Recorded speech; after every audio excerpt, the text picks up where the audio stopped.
The legend ends. Someone is speaking on the podium. A lot of spectators have gathered. A red-haired girl sniper picks her victim. Her weapon is well equipped. It has good optics and a silencer. A young man enters the stage.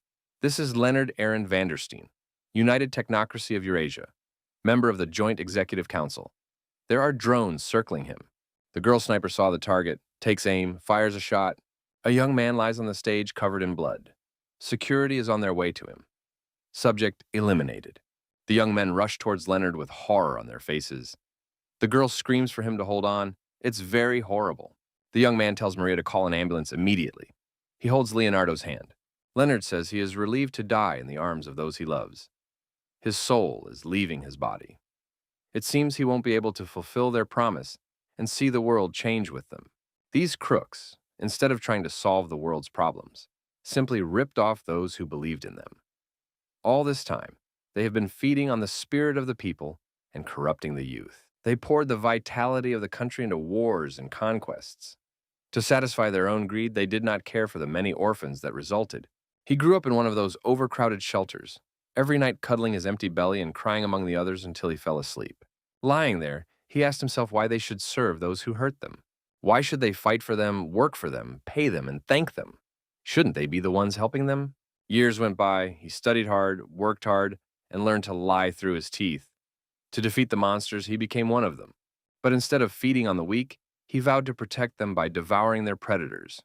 His childhood friends Brutus and Maria were the first to follow him. As time went on, others joined them and the number of his followers grew. As his oratorical skills grew, as his status grew, the corrupt invited him into their ranks. They thought he was just like them. By the time they realized the threat he posed, it was too late. The cobwebs were torn and people woke up. As a last resort, the tyrants hired an assassin, who was to eliminate him. There was no way to avoid it. I guess it was fate's destiny. They think it will solidify their control over the world, but they're too late. It will only lead to its collapse, and a new order will rise from the ashes. They think they've won, but they've already lost. With his death, all his secret files on their corruption will be made public. People will go on to do what he couldn't. Leonard thanks Brutus and Maria for believing in him. Maria can't believe what's happened. She is sobbing. Brutus tries to comfort the girl. The ambulance staff carry Leonard away. A new legend begins. The sun has risen. Everyone is looking at the dawn. The bullet fired by the girl, and the sniper pierces through Leonard's body. The young man falls. Brutus and Maria lean over the dying Leonard. The young man is bleeding. This blood will give first to a new dawn. The girl opened her eyes. There was terror in those eyes. Someone told Herm to wake up. It must have been a bad dream. A girl's asked if she is okay. The girl can't come to her senses. She is still scared. The young people are in a cave. The cave is poorly lit. The conditions they are in suggest that their lives are not easy. The boy screamed out of fear, too. He doesn't understand anything. How he got here. It's a nightmare. At the same second, he received a fist to the head. The blow was very hard. He was frightened into silence. The girl told the young man if he screamed again, she would hit him even harder. He must understand that. The boy told his sister that he would keep quiet. The young man doesn't realize anything. It's not his body. Who is he? Where is he? Why did he call her his sister? So many questions appeared in his mind.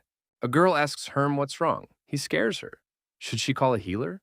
Something's starting to clear in the guy's head.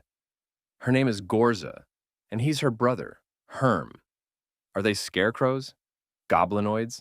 Scarecrow, they're the weakest race. Even the goblins command them. They are intelligent, but that means little in this world. The young men are very frightened. They are huddled together, a tribe of Herma, who found themselves in the midst of a war between the Jira goblins and the Kura kobolds. They were enslaved by the Jira and forced to work in the mines. Now tribe members are risking their lives. They work for a pittance in magical caves. These caves are haunted by monsters, magic ore, and treasure. Created in the Age of the Gods, Herm and his sister, the Reborn, a type of poogle with great magical talent. Despite being respected for their abilities in the past, the Reborn once attempted to use their power to rule over other pugils. Having failed in their coup, they were forbidden to use magic and their skills were lost over time. They are now the lowest of the low, garbage among garbage. Herm realized it was a nightmare. It's all just a nightmare. They can't exist like this. There was complete hopelessness in Herm's eyes. The girl decided she'd better go to a healer. She couldn't do it on her own. The guy woke up and said he was fine. It was disrespectful of them to bother them for such a trivial matter. The girl agreed, but she asked him never to shout like that again. Otherwise, he might give her a seizure. The girl said it was time to get up. They had to go. Herm didn't understand where they needed to go and why they had to go. The young man hadn't quite come to his senses yet. Herm said he has been here long enough, but they have very little merit. He was almost dead when that tunnel collapsed. Thanks to V, she had enough credit to save him. The boy understood almost nothing of what his sister had just told him. What kind of merit we're talking about? To keep the Reborn under control, the wardens use a merit for work system. Even if a Greyborn earns enough merit, he can only buy the worst quality necessities. The young man decided he was wrong. This wasn't a nightmare. He had clearly died and gone to hell. The girl was already standing on the threshold of the cave. She called out to her brother once more. What is he doing? Why isn't he coming? Herm stood with his eyes closed. He was trying to get out of this dream. He thought he was about to open his eyes and it would all disappear. Now it would all happen. The young man tried to count to 3. The girl called out to him once more. She called her brother by name. The boy opened his eyes. Nothing had changed. This was reality. This was the new reality. All of it. The young man cried. He could not stop. His sister asked why he was crying. What was wrong? What was wrong with him? The young man yelled for the girl not to touch him. He didn't want to accept this reality. His body refused. His mind protested. How had he gotten here? The girl looked at her brother with consternation. What had happened to him? He's supposed to take care of her, and he's acting like this. The girl turned away sadly. She decided that she had no one to rely on. She would have to do it all by herself. Herm calmed down a little. He apologized to his sister. He was a little tired right now, and that would pass. He would pull himself together. A huge shadow appeared. A menacing voice sounded. Why are these brats still here? They've had enough of life. The girl looked at him in consternation. Not that. There was horror in her eyes. It was a feeling that constantly accompanied young people. It was a green, huge old man. He asked when these gray rascals would calm down. The goblin was angry. The girl obediently listened to him. The girl thought, why did healer Rog come? Could he have heard his brother screaming? That's all they needed. The healer said these brats think his clinic is a hotel. Then he should charge them accordingly. The old man asked how much merit they had. He was angry. The young people tried to justify themselves. The girl wanted to explain that her brother was not feeling well. The young man respectfully called the healer a master. The guy stated that they were waiting for the healer because they wanted to express their deep gratitude to him. Without his great skill, he would be dead. He was very lucky that the master applied his knowledge to a lowly slave like him. The old man listened to all this with his eyes bulging. He hadn't expected to hear so much flattery. It calmed him down. The healer grinned. He could see the stones had put some common sense into the young man. That was commendable. The old man liked being called Master Healer. The young man continued, they stayed to present the master with this token of their appreciation. The young man held out the stones to the old man. The old man said it's hardly enough, but it'll do for now. Now they have to get out. He has other things to do. The young men said they were grateful to the great healer. The old man said if they had merit, they could come. Otherwise, let them not waste his time. The girl caught up with the young man. She asked what it was about. The young man told her what it was about. Sister said it was an act of gratitude and submission. The boy kissed that old man's wrinkled old ass more than the priestess of the magician. The young man replied that if he didn't, they would lose everything. The girl wants to eat this week. The sister agreed, but the brother had never been so humiliated before. The young man thought maybe the rocks had really knocked some sense into him, and he acted differently. The girl agreed, and now her brother seemed different. She decided to think about it later. Someone called out to Gorza and Herm. The young men looked back. It was a girl. She said she had finally found them, and she ran up to them. Gorza asked what was wrong, why the girl was not at work. She replied that Cool had sent her to warn the young men. Jurg and his buddies are looking for Herm. The girl was scared. Why they wanted her brother. What had happened again? Herm remembered. Jurg's brother was the one who caused the collapse. But he wants to blame it on Germ. That's probably true. The girl said it was like that. The overseers threw him into the punishment cave, and he told Jurg that Herm had caused the cave-in. Gorza said it wasn't fair. Herm almost died himself. The girl stated that it could happen if Jurg found him. The girl said she had to go. It is not safe for young people to be. They need to not be seen. Herm wanted to tell Jurg everything he thought of him, but it was only his thoughts. The brother asked if they came home, they would be safe. They are, aren't they? The girl agreed. Their cave is right next to the overseers. There was no way they would cause them any trouble there. The young man stated, then their path should be as short as possible. However, it can be assumed that they will be searched for on direct routes. Maybe there is another way to get home. The girl said, not really. There are forbidden caves, but no one should go through them alone. The kid said he's not going alone. He's going with his sister, and it would be safe. When you're in trouble, you should always take the more interesting path. That's what his old teacher used to say. His sister asked what old teacher he could be talking about. He had never told her about it before. The young man said it didn't matter. We should move home now. He asked his sister to show him the way. The young men began to move around the forbidden caves, but they were not alone. They were secretly being watched. Herm asked his sister why no one was allowed in here again. What else had happened? The sister replied that monsters sometimes come up this way from the lower levels. They need to be careful. The guy thought they used crystals in the main areas, but here the moss itself emits enough light to see. It's a fascinating sight. But it can't be used in the main caves because of the bad odor. The boy saw the boarded-up entrances. He asked his sister what was in there. The girl said there were acid pits, and we should stay away from them. Herm asked his sister if she had been here before. The girl replied that she had once come here with a work group to dump garbage in the pits. Something caught the girl's attention. She stopped. She looked cautiously in the direction the sounds were coming from. The young man stopped too. The girl clung to her brother. Startled, she called his name. What could it be? The young men looked up in fear. They opened their mouths in amazement. They had never seen such a thing. It was frightening. It was a huge red monster. There was someone's leg sticking out of its mouth. It was too late to run away. They froze. Needing to maintain silence, the girl clamped her hand over her mouth. The brother took his sister's hand. We have to get out of here, somehow. The young men were unlucky. One of them accidentally stepped on an old bone. There was a crunch. It was enough to attract the monster's attention. The girl's eyes grew even wider with terror. She was panicking about what to do. Her first thought was to run away. The monster turned its attention to the young men. A part of a human being was peeking out of its mouth. There was blood dripping down its teeth. It was creepy. The monster turned around and headed towards the young men. They had become a new target for him. What to do now, Herm thought. The young men did not move. They held their breath. The monster's jaws were already in close proximity to the young man. The boy lowered his head. He didn't look up. He tried not to breathe. He could smell the foul odor coming from the monster's mouth. The monster didn't seem to notice the young man. He must be blind, the young man thought. The main thing is not to make a noise and keep quiet. This thing knows by sound or smell. The monster turned around. Something caught his attention in the other direction. Maybe this will save them, the boy thought. The young men pressed against each other. Herm signaled for silence. The girl covered her mouth with her hand. The young men quietly began to retreat. They tried to get away from the monster. The monster did not notice them. When they had moved a considerable distance away, the guy said, "They seem to break away." The girl said she thought they were finished.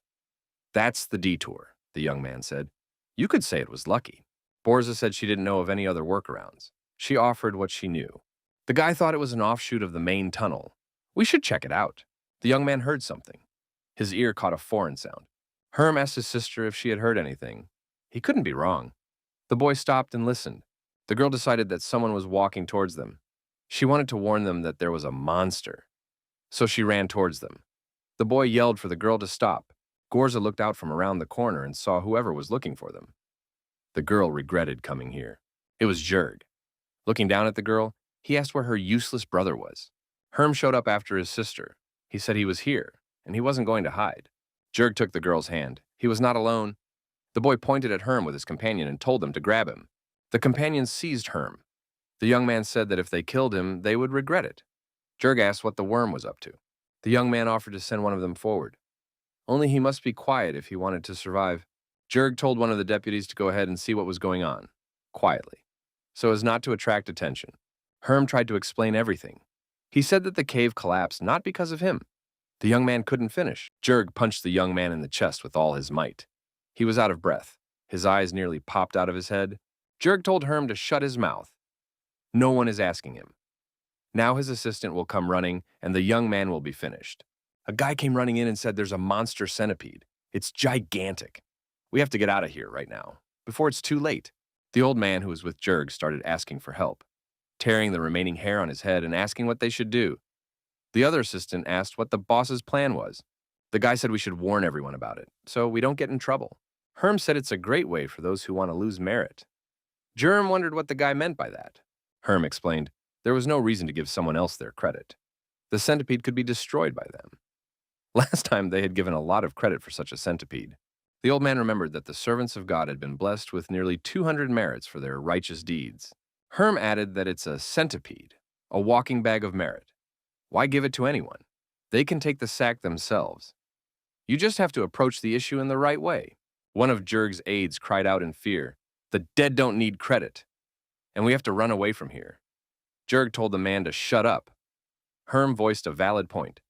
I wonder what else he can come up with. Herm stated that the centipede is blind, and it is only oriented by sound. Their weapons are weak. They can't kill her. They won't even be able to hurt her. The young man continued, their plan would be very simple. They would drive the centipede into the acid pits. Borza said the centipede moves much faster than they do, and there's no escaping it. The brothers said they wouldn't run away. They'll spread out in equal distances to get her attention. And they'll roll the dice. They'll use sound to send the centipede straight into the acid pits. The old man said the plan's pretty good. Who, interestingly enough, will be the bait. Jerk said Herm will be the bait. That's his plan. Let him do it. This item is non-negotiable. Borza shouted her brother was still recovering from his injury. If something happened, he would definitely not be able to run away. So she agreed to go in her brother's place. The boy said he was fine. He would be the bait. The guy added that he would need help to open the acid pit doors, and asked Jurg to help him. Jurg said he'd be happy to help. He's got to be involved in some way, too. Herm said, then we can proceed with this plan, and the bag of merit is in their pocket. The sister asked her brother what he was up to. After all, the centipede could destroy him. The young man replied that he had a plan. But if he fails, the girl must be ready to run with all her might. The girl asked how she would know if he failed. Herm replied, in that case, he would start yelling. And that would be the signal for the girl to run away. The centipede monster spit out the bones left from its previous victim. The monster was ready to go in search of a new victim. Herm talked about his plan. When the monster gets close, you have to throw a bone to make the centipede head in the direction of the sound. Sav will go into the tunnel first and get its attention. Sav asked why he was. He is the youngest among all of them, and he doesn't want to be bait. Jurg told Saul to shut up and do as he's told. He always said he was the fastest runner. Now's his chance to prove it. When Sav throws the bone, he should run to the glowing moss. And don't worry, the centipede is blind, so it won't see him. If it gets close to him, he should stay still and try to hold his breath. Sav said he'd stand there like a stiff and stop breathing. The centipede won't feel him. Herm added that Sav should stand necessarily near the glowing moss so that others could see him. And Jurg should stand near the glowing crystal, which is near the turn. Once he is near it, they will open the door and lure the centipede inside. The young man will run out and close the door. Jurg said it's not a bad plan, and they're going to stick to it, and that no one would fail. Herm reminded Jurg to remember to help him. Otherwise, he can't do it alone. Because the door is heavy, the young men proceeded to execute their plan. Sav cautiously crept toward the centipede. The monster listened and tried to locate a new victim. The centipede heard someone nearby and moved in that direction. Sav turned and ran. His eyes expressed terror. He screamed in fear. All of this was just right. The beast was moving in the right direction. Sav grabbed the bone and thought that the centipede must be blind, just as Herm had promised. The young man had very little time. The guy had a skull in his hand. There was no time to choose anything else. Sav swung around and threw the skull far forward. That's where the centipede should have gone. The monster moved toward the sound. So far, the plan was working perfectly. Sav was on his knees and crying silently. He was very frightened. But the centipede passed by. Jurg listened intently. The centipede was approaching. From the sound of it, it had passed Gorza and was on its way to Hork. Jurg decided to signal Herm. He realized a hand high up. He was visible because he was near the glowing crystal. Jurg was up to something. He thought Herm was waving goodbye to him. Because of him, his brother was whipped. He wouldn't forgive that. Jurg grabbed the bone and thought he felt sorry for Herm's little sister. There was no telling who would take care of her in the future. Suddenly, a bone fell near the young man. There was a sound. The centipede heard it at once. The monster stopped. It changed its trajectory. It didn't go as planned. Jurg yelled for Herm to catch and threw the skull in his direction. A skull fell near Herm. It was a new source from the noise and a new direction. Herm was now in danger. The centipede opened its mouth and moved towards Herm. The young man could have been trapped. Jurg had set him up. Jurg thought, once the two of them are in the cave, he'll slam the door shut. The monster would kill the guy, and the acid vapors would kill the monster. Jurg was pleased with himself. This was his plan, this was revenge, and he hoped it would work out that way. Jurg wondered why the centipede didn't react to the sound, why it stopped near him. The boy was scared. Herm threw a skull at the centipede, hit it in the tooth. The beast was angry. You could tell by the look on its face. Herm yelled for Jurg to run away faster. They would lure her into the cave now. They should be able to do it. The beast went after the young man. There was not a second to lose. The centipede had already opened its horrible mouth. Herm shouted and showed Jurg where to hide. He himself stood near the open door, behind which was the acid. The centipede dashed past the standing Herm. The young man did not move or breathe. He could feel the air currents the monster created as it moved. Centipede disappeared behind the door. Herm immediately slammed the door shut. He did so with lightning speed. After the door slammed shut, the young man immediately bolted it shut, so that it could not be opened from the inside. The guy barely made it. He decided that in his next life, he would think of better plans. The young man breathed a sigh of relief. The young men came running in. Borza saw her brother and said, thank God he was all right. Sav asked where Jurg was now. What happened to him? Herm said he was sorry. Germ made a noise, and the centipede chased after him. The two of them ran inside, but the centipede grabbed Jurg. The young man had to lock them in there. The old man said, may the gods praise the young man's bravery. It's sad. The boss was a good friend. Herm said that he didn't need fame. If the youths tell the others that Jurg killed the monster, he will honor the bravery of the brave young man. The old man, with tears in his eyes, said that Herm was a good guy, and they would not forget what he had done. Herm said that it was time for his sister and him to go on their way. The old man added, may God's blessing be with them always. Borza asked her brother if it was true that Jurg had decided to sacrifice himself, and what really happened. Herm said that's pretty much what happened. The centipede knew not only by sound, but also by scent. The girl noticed that Jurg got what he deserved. Borza called out to her brother. She guessed what had really happened. The girl looked at her brother with sincere eyes. What's the matter? His sister told him to eat. There was something unusual on the plate. The young man didn't even know what it was called. The boy grimaced. He didn't want to touch it. He wanted to explain to his sister that he wouldn't eat it.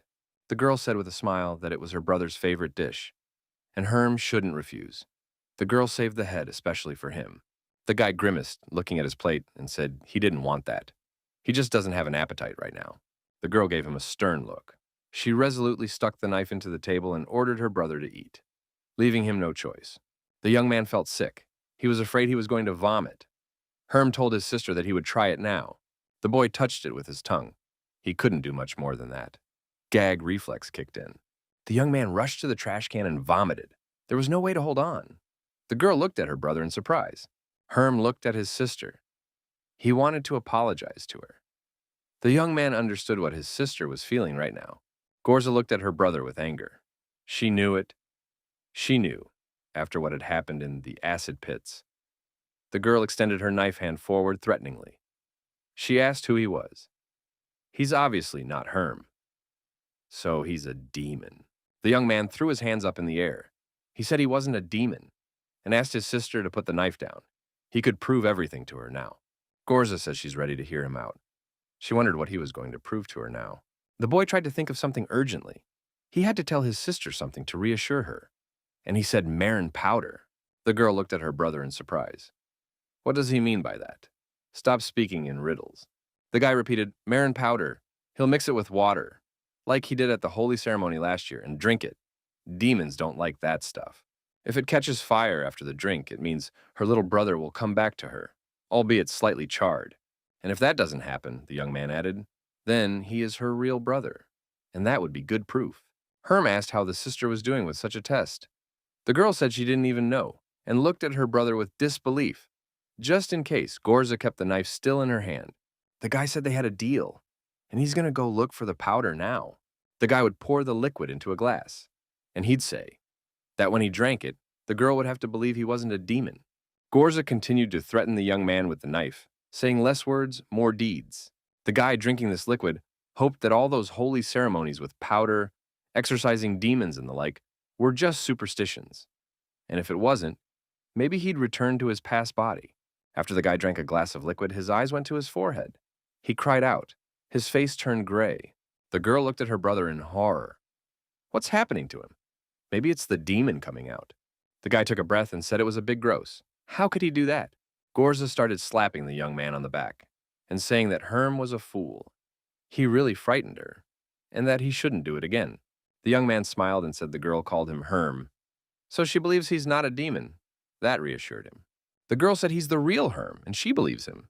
The young man says he's not really Herm, he's a Tanachi, a dreamer of worlds. With a wink of one eye, the sister said that the young man had chosen the laziest of all the gods. Tanachi. The guy claimed to be a lazy ass himself. That explains it. The girl decided to close the subject. She said that he is her real brother and she believes him. But why is he acting so strange? After his recovery, it's like he's different, and she wants to hear the truth from him. The young man thought that his father had once told him about such a thing. Maybe telling his sister now was the only chance he had to find out what had happened to him. The young man said he has memories from another life, and they are very real. In fact, he never fully understood what had happened. His body sank into the abyss like a raging river, and his soul was carried far away. At some point, he found himself involuntarily reaching for the shining ball of light. After that, he woke up, finished the young man. He had a headache, dizziness, and new memories. That's all he knows, and the boy swore it to his sister. The girl cried out in horror. Doesn't her brother realize what this means? Herm asked if the girl thought he was a god who had been reborn into the body of a mortal. The girl cheerfully declared that she thought so. After all, it had been a long time since they had shown up, especially not among the Greyborn. Does the young man have any unusual abilities? The girl asked. Maybe he can run faster than an arrow, or pull a team of horses, or leap across a chasm. Gorza looked at her brother carefully. She wanted an answer from him that would satisfy her. The girl asked again if he could confirm any of his superpowers. Herm said sadly that he had none of that, and he's just a regular guy. The girl was not discouraged, she said. Then perhaps he is, a lost soul. She didn't want to be disappointed. Lost souls are beings who have no unusual abilities, but have memories from another life. They don't often make it to fame. Maybe the memories he has are those of legendary artisans or natural leaders. The guy said he might be one of those. Herm apologized to the girl for upsetting her. Gorza said conversely, thanking the gods. They don't need another chosen one. The girl asked that her brother never tell anyone about it. If the others found out that he had, for example, treasure memories, you can imagine what they would do to him. The guy concluded they'd try him first, then kill him, or send for experimentation. The girl screamed for her brother to stop saying such things. If he gets extraordinary powers, he mustn't show them to anyone. The young man told the girl that she need not worry. He won't lose his arms and legs because he doesn't particularly want to. Gorza covered his ears with his hands. He didn't want to hear all that. The girl stated if anyone sees it, she has no idea what to do about it. The young man showed what could happen to him in such a case. The guy has no idea what to do about it either. That was why he hadn't said anything to his sister before. He didn't want her to worry. The girl declared that she understood everything. There was thoughtfulness in her eyes. Every time, life gets more complicated. My sister asked what my brother's memories were. He sounded like a nobleman, if he could tell her anything. The young man said that he wasn't a nobleman. He had memories of a guy from another world. Herm said he was a rebel, someone who tried to change society for the better, and went against the system. Gorza was interested. She asked what had happened to that young man. The girl wanted to hear the rest of the story. Herm said that young man made a mistake. It was a fatal mistake. That young man was murdered by the nobles who opposed him. It was a despicable murder. The girl marveled once again. She was gripped by the story. She was extremely attentive. The sister suddenly shuddered. Her brother wouldn't try to pull the same thing in their world? The young man winked at his sister and said he wasn't an idiot, and he wouldn't make other people's mistakes. The girl looked at her brother in disbelief. Her eyes were surprised, threatened, and pleading. The young man understood everything. The young man said that his sister could tell him nothing. He understood without words. Herm added that he is not a warrior with a sharp sword and shining armor. He has no army, no mages either. So he would not do such things for the time being. The girl asked her brother who the mages were. She had heard the word for the first time. Guy tried to explain to his sister. Magicians are like shamans, only more consistent. They interact less with spirits, but more with magical energy. Gorza was surprised. The young man spoke as if he knew everything about this magic. The girl looked at her brother with delight. The sister was scared again. Her brother doesn't know anything about magic, does he? He doesn't need that kind of knowledge. The boy tried to reassure his sister. She doesn't feel a bit of that magic in him, does she? The girl said she didn't. She sighed in relief. The young man told the girl to stop talking so much about things she didn't know anything about. If the guy was using magic, she would have sensed it long ago. That's why they're kept here. Scarecrows can sense magic because it's in their blood. That's why scarecrows are good for the rest of us. The young man spoke convincingly. The girl did not understand much, but she agreed with her brother. She said that the brother was right. The girl once again turned to her brother. She looked into his eyes. She wanted reassurance. Gorza asked Herm to make her a promise, and it's very serious. The boy wondered what his sister wanted from him this time. After all, he was very frank with her. The sister asked her brother to never change again, and she said, please, it's very important to her. The brother hugged his sister. The girl felt a kindred spirit. It warmed her. The guy made her promise that no matter what happened, he would be her brother forever, and he would protect her. The young man opened his eyes. His head was bandaged. He squinted against the bright light, asked what was going on, and where he was. The young man told him to be quieter and not to make any sudden movements. The bullet pierced his chest, Brutus said. His condition is still assessed as critical. The young man looked at Brutus and called him by name and asked if it was him. Brutus replied, who else could it be? Did the young man have a lapse of memory? The boy rose from the bed and held his head. Was this all really a dream? He was very thoughtful. Maria asked what the young man was dreaming about, why he was worried about his dream. The young man said they wouldn't believe it. He dreamed of some monsters, of another life in which he had become a slave. The guy continued, in the dream he wasn't human. That's hard to believe. Brutus said it all sounds like complete nonsense. It must be the effects of the wound. It'll pass.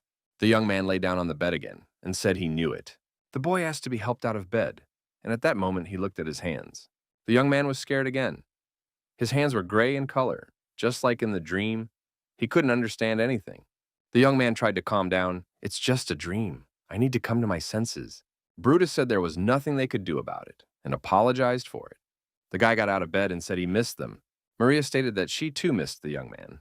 In his new life, he would achieve even greater heights. He must promise her that. The young man said he's promising, and they could count on him. The boy was still thoughtful. The young man told the sick man to make a difference in the world. The young man said it's not a question. After all, they know better than anyone that he will shake the world so that not a lot will not seem to everyone. The boy began to come to his senses. The young people said they would definitely see each other again soon, and they began to disappear in a strange way. Brutus said that he would now keep the young man company and pointed with his finger at the chair on which the young man was sitting, on which sat a young man, the young man from his dream.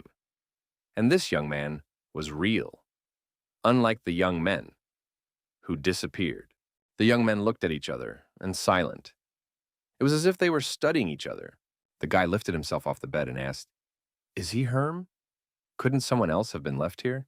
The next instant, the chair was empty. Herm walked over to the headboard of the bed on which the young man lay. Herm said that he had feelings too, after all. The boy was very upset. The young man asked Herm means he hadn't disappeared after all, and maybe it wasn't a dream, or maybe he was dreaming.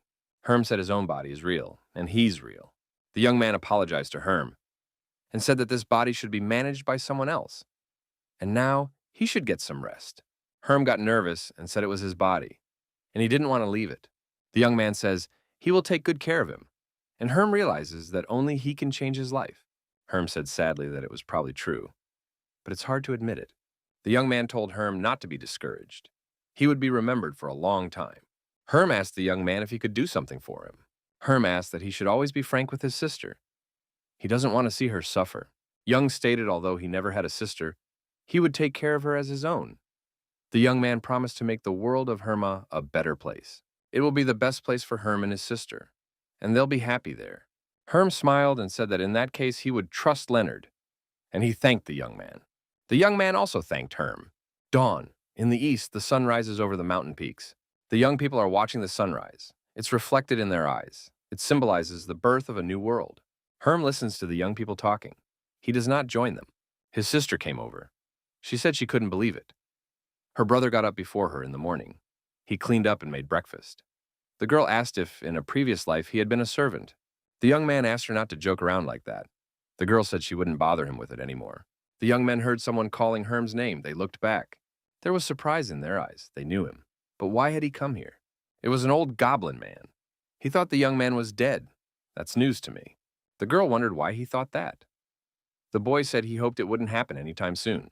The girl began to tell old man Coke what had happened to them the day before. The girl told about what had happened to Jurg from the third group.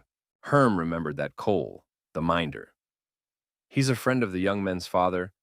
He's been looking after them since their parents died. That was 2 years ago when there was the Heveling attack. It is strange to see the overseer getting along well with the slaves. There are good people in this world, too. The old man wondered if Herm had helped defeat the centipede. The young man said he just runs faster than a centipede. Old Cole laughed. Herm, he said in all his glory, nobody runs better than that boy. The old man is glad to hear that it wasn't anything serious. Wouldn't want to waste merit to let him idle. There's a lot of work to do today. The old man said there was a job for Gorza at the mushroom farm today. Young men are standing in line for work. Guards with guns guard them. Crystals illuminate the area. A young man says of someone that he has no merit but has a sister. No sooner had the young man told his story to the end than his interlocutor grabbed him by the neck, and then he immediately pressed his head to the ground. The narrator was bleeding. The guy sternly warned that there were to be no girls. They don't do that. They don't sell or buy them. The narrator apologized. The third youth told the man to let him go. If he had injuries, there would be many questions from the overseers. The young men looked at each other. They understood each other without words. The narrator was on his knees, hunched over, coughing up blood. He'd had a good beating. The guy who was hurt by the story about the girls said he'd feed it to the Hevelings next time. The young man apologized. He said that the boss was very reverent towards working girls. The boss's father died early, so his mother started working part-time to support the family. The guy asked what happened to his mother. She died too. The interviewer said yes, she was dead. She had black spots. It could have been cured, but it would have cost a fortune. The boss was trying to scrape together the credit while her mother's clients were leaving her. The young man said angrily that these Greens would never admit to having a little fun with her before she died. The guy concluded that the boss was very serious about this topic, and it's best to remember that for the future. One of the workers said to stop all this. Otherwise, more people will go to Virga. The young man asked if he had explained the rules to them. The young man asked if he had explained the rules. The guy said he told them. They could steal and expect protection, but they can't touch the girls. But they're guys, and that's why they sometimes think with more than just their heads. The boss said they don't need people like that. They can give them to Virga. The young man told the boss not to be so harsh, and he calmed down. No men, no team. They already have fewer men than Virga. The guy told the boss that his favorite bug is back. The young man was surrounded by a group of people. They appraised him with glances. Each of them expressed displeasure and disdain. The guy said this young man had a lot of courage. I don't know why the boss likes him so much. The boss looked at the young man with regret. He felt sorry for him. He was small and seemed defenseless. The young man looked very small compared to his opponents. He seemed to have no strength at all. The three men often humiliated and robbed him. The young man could do nothing against them. The boss had a memory.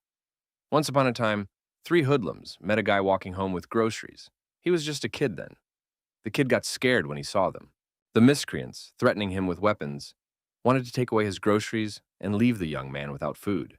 The young man shrank back in fear. He pressed the food hard against his body and clenched his eyes shut.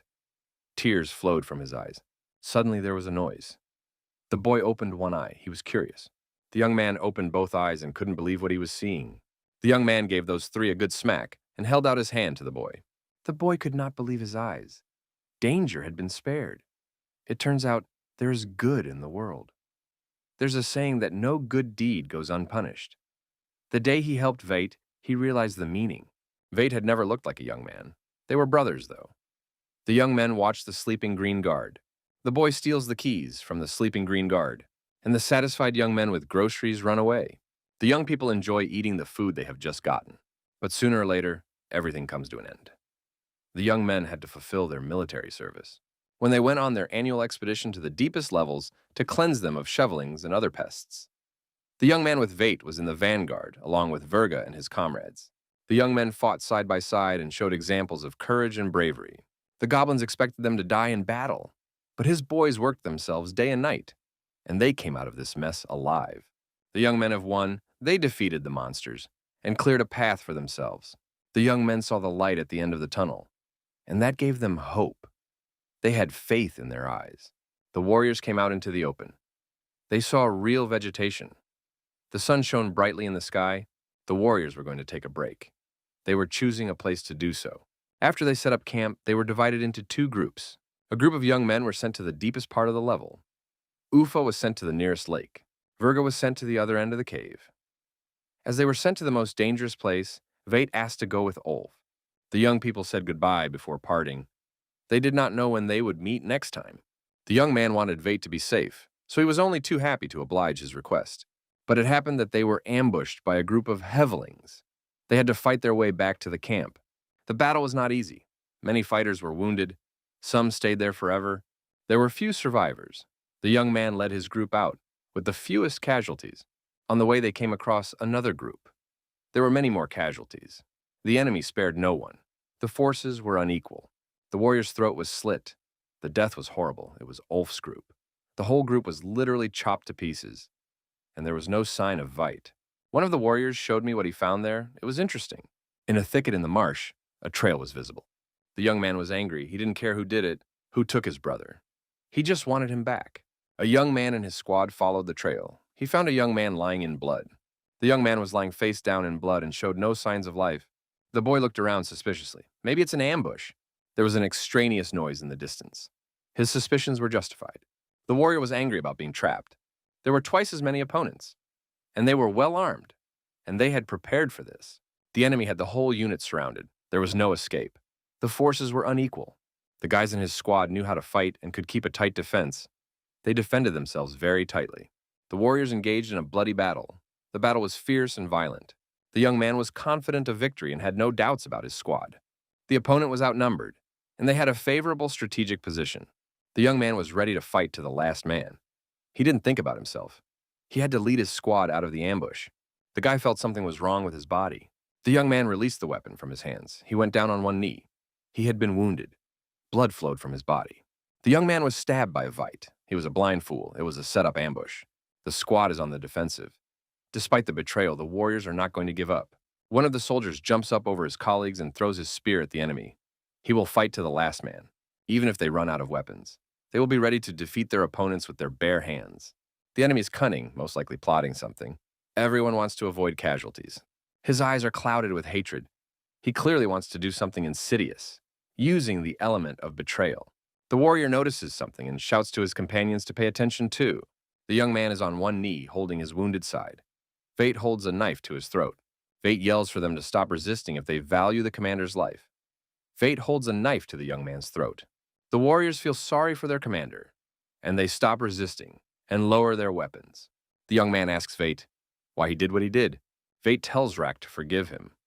While he was dragging him around, he realized that his life was going nowhere good, and Virga made him a great offer, one he couldn't refuse. Rak told Vate they were brothers. How could he do that? He'd always taken care of him.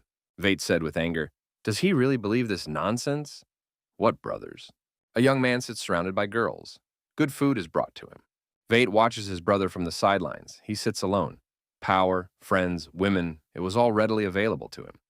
Vate, on the other hand, remained only in Cancer's shadow, and then he realized that he possessed a rather valuable thing, one that not everyone had. It was his brother's trust. That's when Vate decided to use that trust. That's when he got the offer, an offer he couldn't refuse. Vate told Rak not to worry. He would be sure to tell his sister how he died saving the expedition from the Havlings. Vate whispered in Rak's ear that his sister would be very grateful to him for this, and her beautiful body would be grateful too. Vate imagined how he'd deal with Rak now. Just then, someone approached him from the side. Vate looked at him. It was Virga.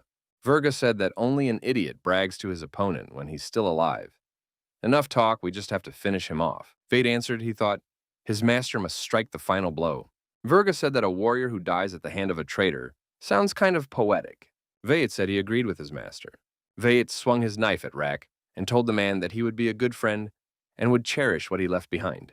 Rak overcame the pain, out of his last strength, grabbed his axe and swung. With a sharp movement, in the blink of an eye, the warrior cut off the hands of the recalcitrant Vate. The young man was horrified. Rak stood to his full height and told Vate that he would deal with him later. He had other matters to attend to now.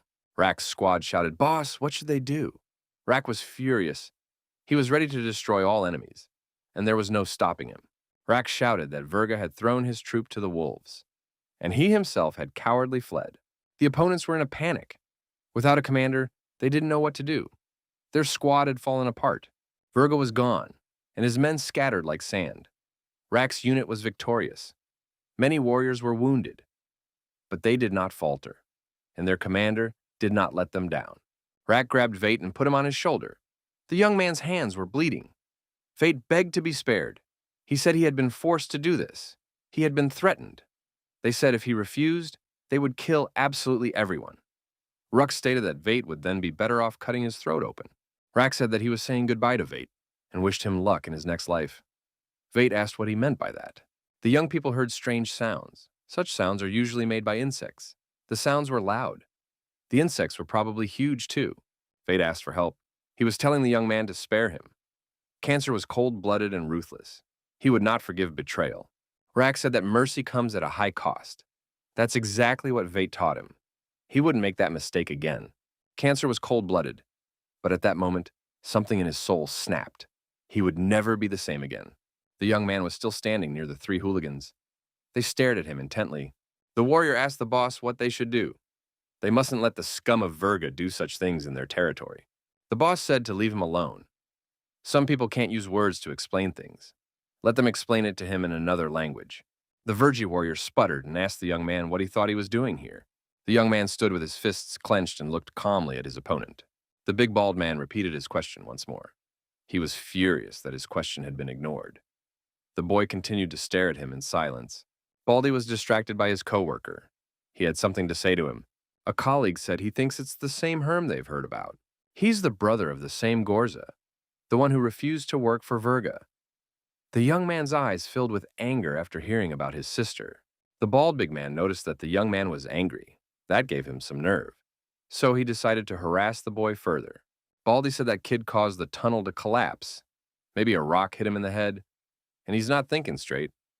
I guess this kid only understands when he gets yelled at. Baldy told Herm to get the hell out of here. He's not going to say it again. Herm replied that it would be if he didn't go anywhere. It's his own business. Baldy said that in that case, he would cut this guy into little pieces. The bald man had no time to finish his sentence. Herm's knife flashed in his hand. Blood spurted immediately. Baldy grabbed his throat. Blood trickled from under his arm and his eyes rolled back. He began to wheeze. Herm said it was not a good idea to expose your throat to the enemy, and suggested that he memorize his words. They might come in handy in his next life. The bald man's companions were terrified. The boy killed him. The boy had killed Varg. It was unbelievable. Baldy was lying on the ground, in a pool of his own blood. Herm looked at the two men and said, "Yes, he killed him." The terrified men said Herm didn't realize what he had done. It wasn't supposed to happen. Herm said he understood perfectly well. He got into Verga's business and killed one of his lieutenants. So he's in the crosshairs now. And now, he said, they must answer his question. These two were very frightened. They were willing to do anything, as long as they didn't get hurt. The young man asked, "Isn't he the only one in the crosshairs? Aren't they all in the crosshairs? They're all victims here. They're oppressed, humiliated, forced to fight over territory. But they're one people. They're all Greyborn. Why then are they slaves?" The young man asked the question, but he did not hear the answer. The boy answered himself. They are slaves because of cowards like these two. They suffer every day. Their friends suffer, their loved ones suffer too. Their whole life, an endless cycle of suffering. Herm shouted, "This can't go on any longer. We can't take it anymore." Those who agree with him, let them join him, and they will stand shoulder to shoulder for liberation. Who among them is ready to begin to live, not to exist? Some of the young men thought for a moment. There was some truth in Herm's words. Why hadn't they thought of it before? The boss covered his face with his hands. He had heard the truth. His warrior was also interested in the speech. The young men began to think. Even these two, the bald man's associates, decided that Herm was right, and it's worth listening to him. The old man and some others shouted that the young man was right. Enough of tolerating lawlessness. They have had enough. They don't want to be slaves anymore. The young man yelled to get the hell out of here and threw a rock at Verga's men.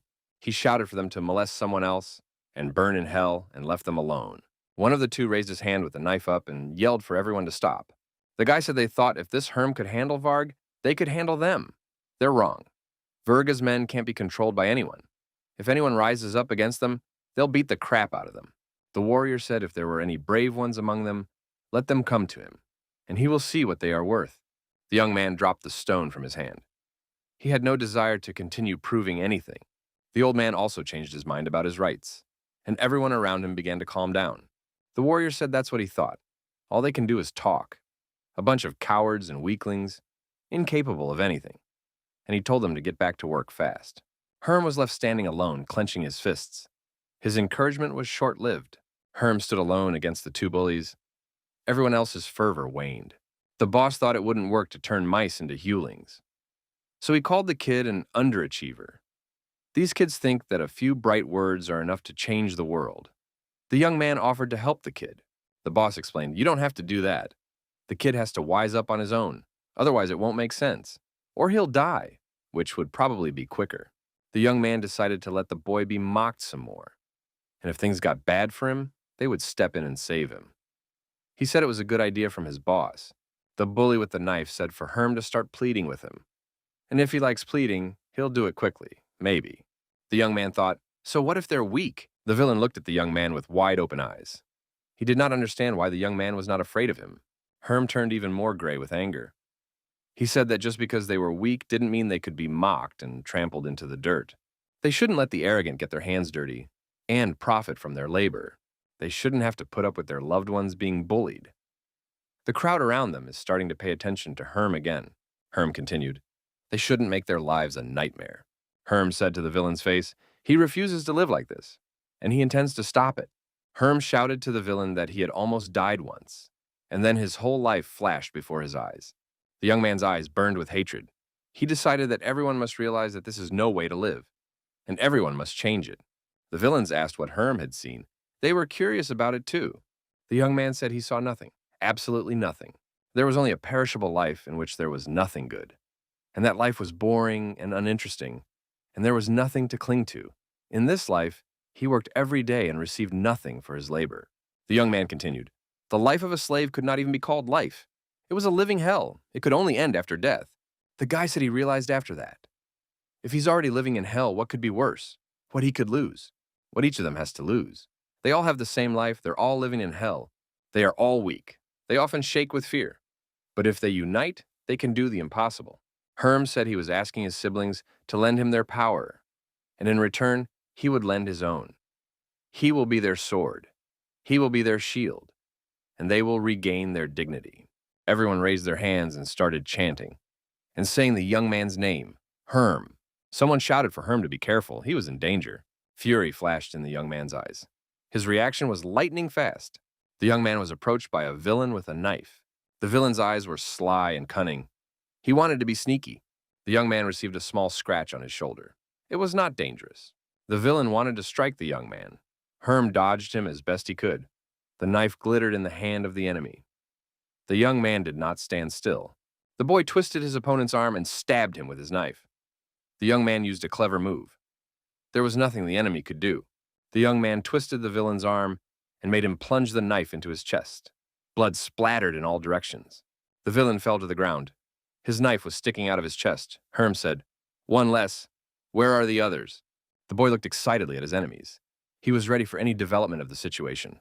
His nostrils flared. He was not going to calm down. The crowd, energized by Herm's actions and his words, began to beat the second villain with their feet. The young man shouted that Verga was nobody. He and his aides are few in number, and there are a legion of them, and he thanked his brothers for supporting him. Herm urged them to follow him, and he swore on his life that he would drive out the villains once and for all. Applause was heard. Someone clapped at the young man's words. The young man looked in the direction from which the clapping sounded. It was Ruck. The guy said he wanted to talk to Herm face to face. The girl ran without looking back. She wanted to find her brother. Herm held the bandage in his hand. His shoulder was bleeding slightly. The girl ran up to the young man and screamed what he had done. How could he do such a thing? They had an agreement. The young man didn't understand what the girl meant. She told him not to pretend. Everyone around him is talking about it. He condemned them to death by killing Virga's men. The boy rewrapped his wound and told his sister it was necessary. He's in control of his own life, and he'll take care of his sister. The girl asked with horror in her eyes what it was necessary to kill them for, why he needed to do it.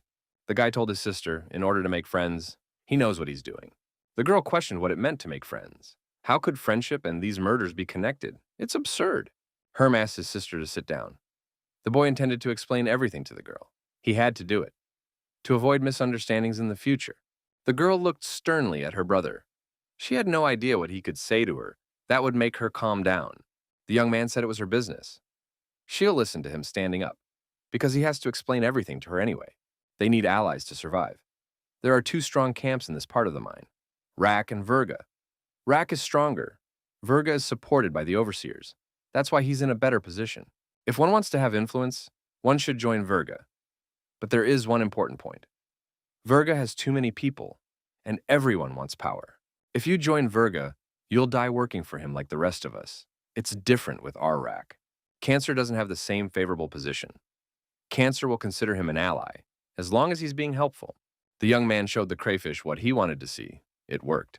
Cancer came to the young man himself and offered him a partnership. But not everything went according to his plan. There were nuances. The crowd lynched Virga's man. At the same time, he asked for help. Rak wanted to execute this scoundrel, and he was determined. But the young man stopped him and didn't let him do it. Rak asked why he was doing this. What is he even doing? It's the enemy. Herm stated that he should be released. It would be the right thing to do. Cancer was indignant, saying it was a bad joke.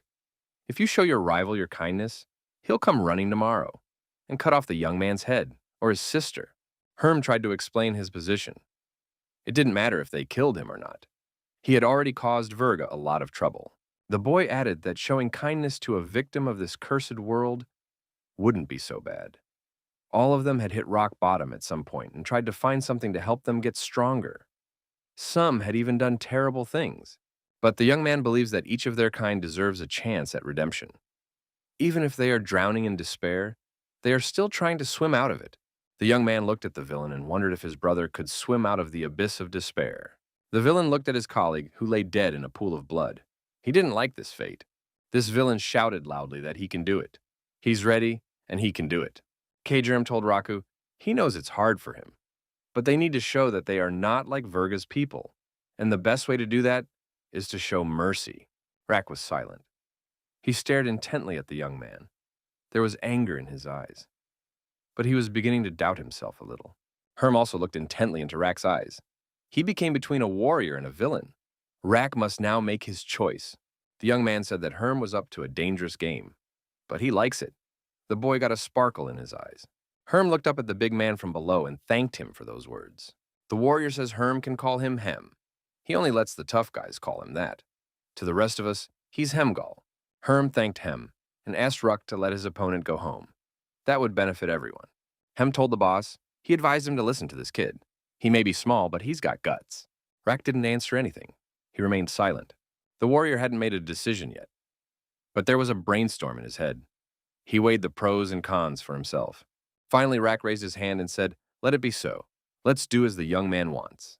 The villain couldn't believe his luck. He thought he would never get out of here alive.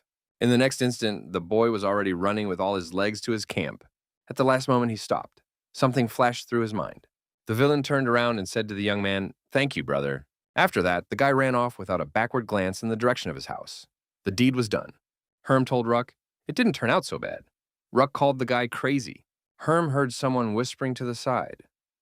They didn't believe the boy would be released. It didn't seem right. I guess everyone here has been living in fear for too long. Maybe something will start to change. The warden appeared.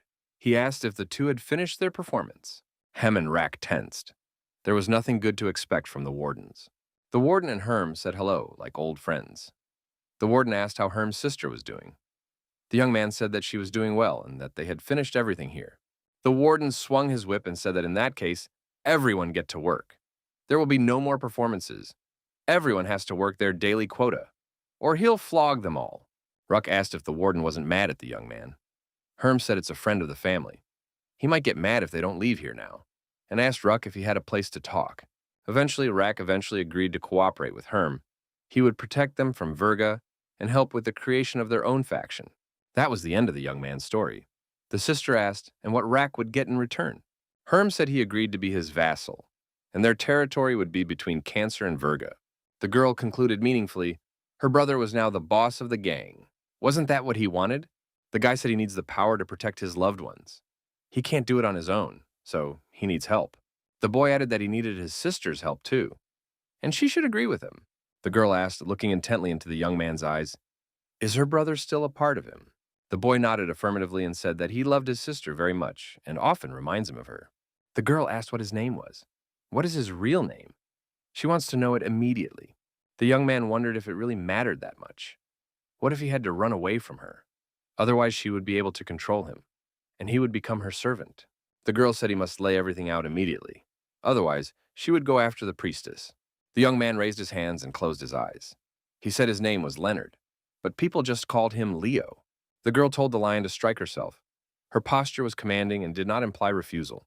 The boy tensed, clenched his fist, looked fearfully at his sister. The next moment, the young man said he would not do it, and showed his sister his tongue. The girl smiled, a blush appearing on her cheeks. She said, all right then. The fat man kept running back to his camp. He did so without looking back. He was still scared. The phrase Herm had said flashed through his mind. Would he be able to swim, brother? The guy kept remembering that phrase all the way through, and kept thinking about something. He had thoughts of something good in his mind. Children are near their parents. Then some villain showed up. A mother clutches her children fearfully to her. This villain turned out to be Virga's man. He was insatiable. This man, Virgie, said this guy has to go with him, and that's out of the question. The boy didn't want to do it. He didn't want to leave his family. He had little kids. It was explained to the guy what he was supposed to be doing. He wasn't like this before. The two men took him to Virga's camp. His wife and children were left alone. The boy was led to Virga. He bowed to this warrior. Virga looked down at the young man from above. The boss explained what his men were to do, and what would be the young man's responsibility. Now they will have to collect tribute, and no one cares that families will be left hungry. It was a different life. The guy didn't want it for himself. He started drinking a lot. There were different women around him, but he remembered his wife. He became a different person. He started hurting the weak and took from them what was rightfully theirs. Various women began to appear around him frequently. He began to forget his wife and children. His family became destitute. It was very hard for them. The head of the family left them. This guy started to like this life, and he couldn't imagine another one for himself. But it wasn't the right life. Then Herm came along. Everything in his life changed. Maybe he had a chance. The boy remembered again the young man's words, whether he could swim out. It was a chance to return to his past life. The guy thought, what is he doing with his life? How could he live like this? How could he leave his family behind? The guy remembered his wife and his kids, and he cried out that he could fix everything. He could escape from here, and they could start a new life. The boy ran and thought of only one thing. Cold sweat covered his face. How could he live like this? He can swim out, he mentally answered Herm that he could swim out. Improvised market. A woman with a child walks around looking for food. The goblin is calling for someone. The woman has no choice. She has a baby to feed. The goblin watches the old women laugh. They are discussing something. Gorza yells to her brother that she's not done yet. He yells that she's been packing all morning, so he speeds things up a bit. The girl screamed that she needed to save money, because some people don't want to spend their merit. The guy said he was saving them for a wooden door for their cave. The girl declares that they don't need that door. They live next to the guards, and no one will dare to bother them, especially since the young man is now being paid tribute. Doesn't he collect it like everyone else? The young man said it doesn't work that way. Cancer gave him control of this territory for a reason. It was because he wasn't getting anything out of it himself. He was just getting rid of unprofitable territory. The sister asked why he agreed to do it. What good would it do? It's just more trouble. The guy said great things are born in a humble abode. She would wait a little while and see everything. Someone called out to the young man. He told his sister it was Volker, his assistant, and asked him what happened. Volker said that Rack had just gotten the message. They just announced a new expedition to the lower level of the caves. Volker added that the expedition will start in 2 weeks. The brother and sister looked among themselves, warriors amicably practicing the elements of hand-to-hand combat with combat weapons in hand. The young man says his soldiers are ready for inspection. The young men salute their commander. Herm thanks Volker for a job well done. He wants to see what the warriors have learned during their training. 2 soldiers are standing in formation and talking to each other, leaning on their weapons like a cane. They do not pay attention to the fact that the commander is in front of them. Herm walks up to these young men and kicks the weapon out with his foot. The young men did not expect this. The warrior didn't hold on, lost his balance, and fell face down. Herm said it was a weapon, not a cane, and it must be used for its intended purpose. When they stand in formation, they must stand at attention, eyes forward and silent. Herm told Volker that each of the offenders must do 40 push-ups on the ground, and we need to follow up on that. The rest of you, you can start the practice fights. The soldiers lined up against each other for practice fights. There was strict discipline in this unit, and the soldiers underwent serious drill and combat training. Herm thought as he tried to teach the warriors tactics and the basics of combat. They had learned something. The young man realized that, after all, they were only a handful of miners. That was why the goblins had defeated them so easily. The expedition leader was injured, so the departure time was changed. There was additional time for training, but it was still not enough. The soldier told the commander that he had never held a weapon in his hands. But he's seen guards fighting Hevlings. Perhaps we should train the soldiers to use long-range weapons. The young man thought it would be a good idea. But where to get wood that would make a decent bow? That is problematic in these parts. The rich and goblins hold all the quality materials for making weapons. Volker told the young man not to talk loudly about such things. There are a lot of ears around. It's dangerous. Herm replied that he understood everything. It's just that the situation is very dire. In fact, he wouldn't mind a rifle. Volker advised using slingshots and spears to achieve their goals. This could be an alternative. Herm said the stones are pretty fragile and will just shatter against the shells of the Hevlings. Scarecrows aren't allowed to have too many spears. You could try clay bottles instead of stones. Volker doesn't get it. What clay bottles have to do with it? Herm replied that many different things could be poured into the bottle. A potion of paralysis, sleeping powder. Bottles can be filled with anything, even oil, and then set enemies on fire. Herm added that none of this was free. But there was no money left. He spent it all on wooden breastplates and helmets. Volker replied to the commander that the guys appreciated all of this. Now they're not empty-handed. And a protected head. Herm said it would be better if there was enough money for everything. Then his squad would be adequately staffed. The young man thought it would be a good idea to mine the metal. It could be used to make slingshots. That would be wonderful. Volker asked if lead would be good for this case. Herm said that would be fine. Lead could penetrate a bronze helmet. The young man added that they had no ore, and there is no one to smelt it. Volker said he has a friend, and he's worth talking to. Maybe he could help. Herm was very interested in this information. Volker added that this guy's an exile. His father saved this guy a long time ago. This guy can help, but it won't be for free. This young man is a specialist, and he won't charge much for the job. He can be trusted. Herm perked up immediately. He said that was a different conversation, and ordered Volker to lead him to the young man. Volker faltered. This guy turns down absolutely everyone. The exceptions are Volker's family and a few others. If you bring Herm to the guy, there's trouble. The young man thought that that fellow's pride prevented him from looking others in the eye after the banishment. Volker apologized to Herm for not being able to fully help. Herm said Volker should go to the guy himself, because those shells could change the outcome of the battle. Volker, he promised he'd make it happen, and he said yes, sir. Herm was approached by two disobedient soldiers and told that they had done 40 push-ups each. The young man said he had important tasks for these two. Do they know where the acid pits are, near the forbidden caves? The soldiers tensed up, but said they knew the place. Apparently, they had been there before. Herm said to take a few more boys and a rope with them. They were in for an exciting journey. Herm showed the young men a fearsome beast, a huge centipede. Volker and the others were very frightened. They were afraid of monsters. Why would the commander want to do that? Herm came closer to the centipede and asked why they were afraid of her. The young men continued to shiver. Cold sweat dripped down their throats. Why isn't their commander afraid of her? When the monster was brought in on a cart, the soldiers asked where to leave it. The commander told them to unload the cart next to the wall. That's where the centipede would belong. Volker asked what that thing was. Herm said it was an old friend they could still use. Volker brought the young man what he asked for. Herm said it was perfect. Just the right weight and shape. They were slingshots. Volker replied that the craftsman was proud of his work. Herm noticed that the craftsman had even left his mark. He asked his assistant for a slingshot to test them. The young man placed lead projectiles in the throwing weapon. The boy spun the slingshot properly and took aim. He wanted to test the new weapon in action. The centipede in the corner awaited its fate. Its dead grin continued to frighten everyone. They found a good use for it. The young man spun the slingshot properly and released it. The projectile flew into the target. The piece of lead went right through the centipede's shell, punching it right through. Volker asked what the commander thought about it. Herm said more testing should be done, and everyone should go through this training.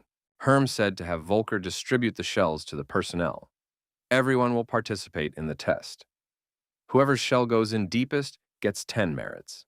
Volker asked if he could enter the competition. He was once the best slinger in his neighborhood. Merit wouldn't hurt him either. Herm replied, then Volker should show all the soldiers how it's done, and let them follow his example. The young man thought that even the children of scarecrows could use a slingshot to get their food. That would be their advantage. Volker didn't do well. He was upset. Herm calmed him down. He said he'd get it right next time. You need a lot of practice in this business. The young man thought about it and turned to Volker. He had an idea. Volker, no longer sad, wondered what he could do to help the commander now. Herm asked to tell his acquaintance to make as many of these ammunition as possible. Just don't brand them, because they don't have enough time. Volker was pleased and said he would be sure to pass it on. The boy liked it when he felt needed. Gorza, looking at Volker, said, looks like someone had a great day today. Herm said the day could have been even better if someone had let him buy a wooden door.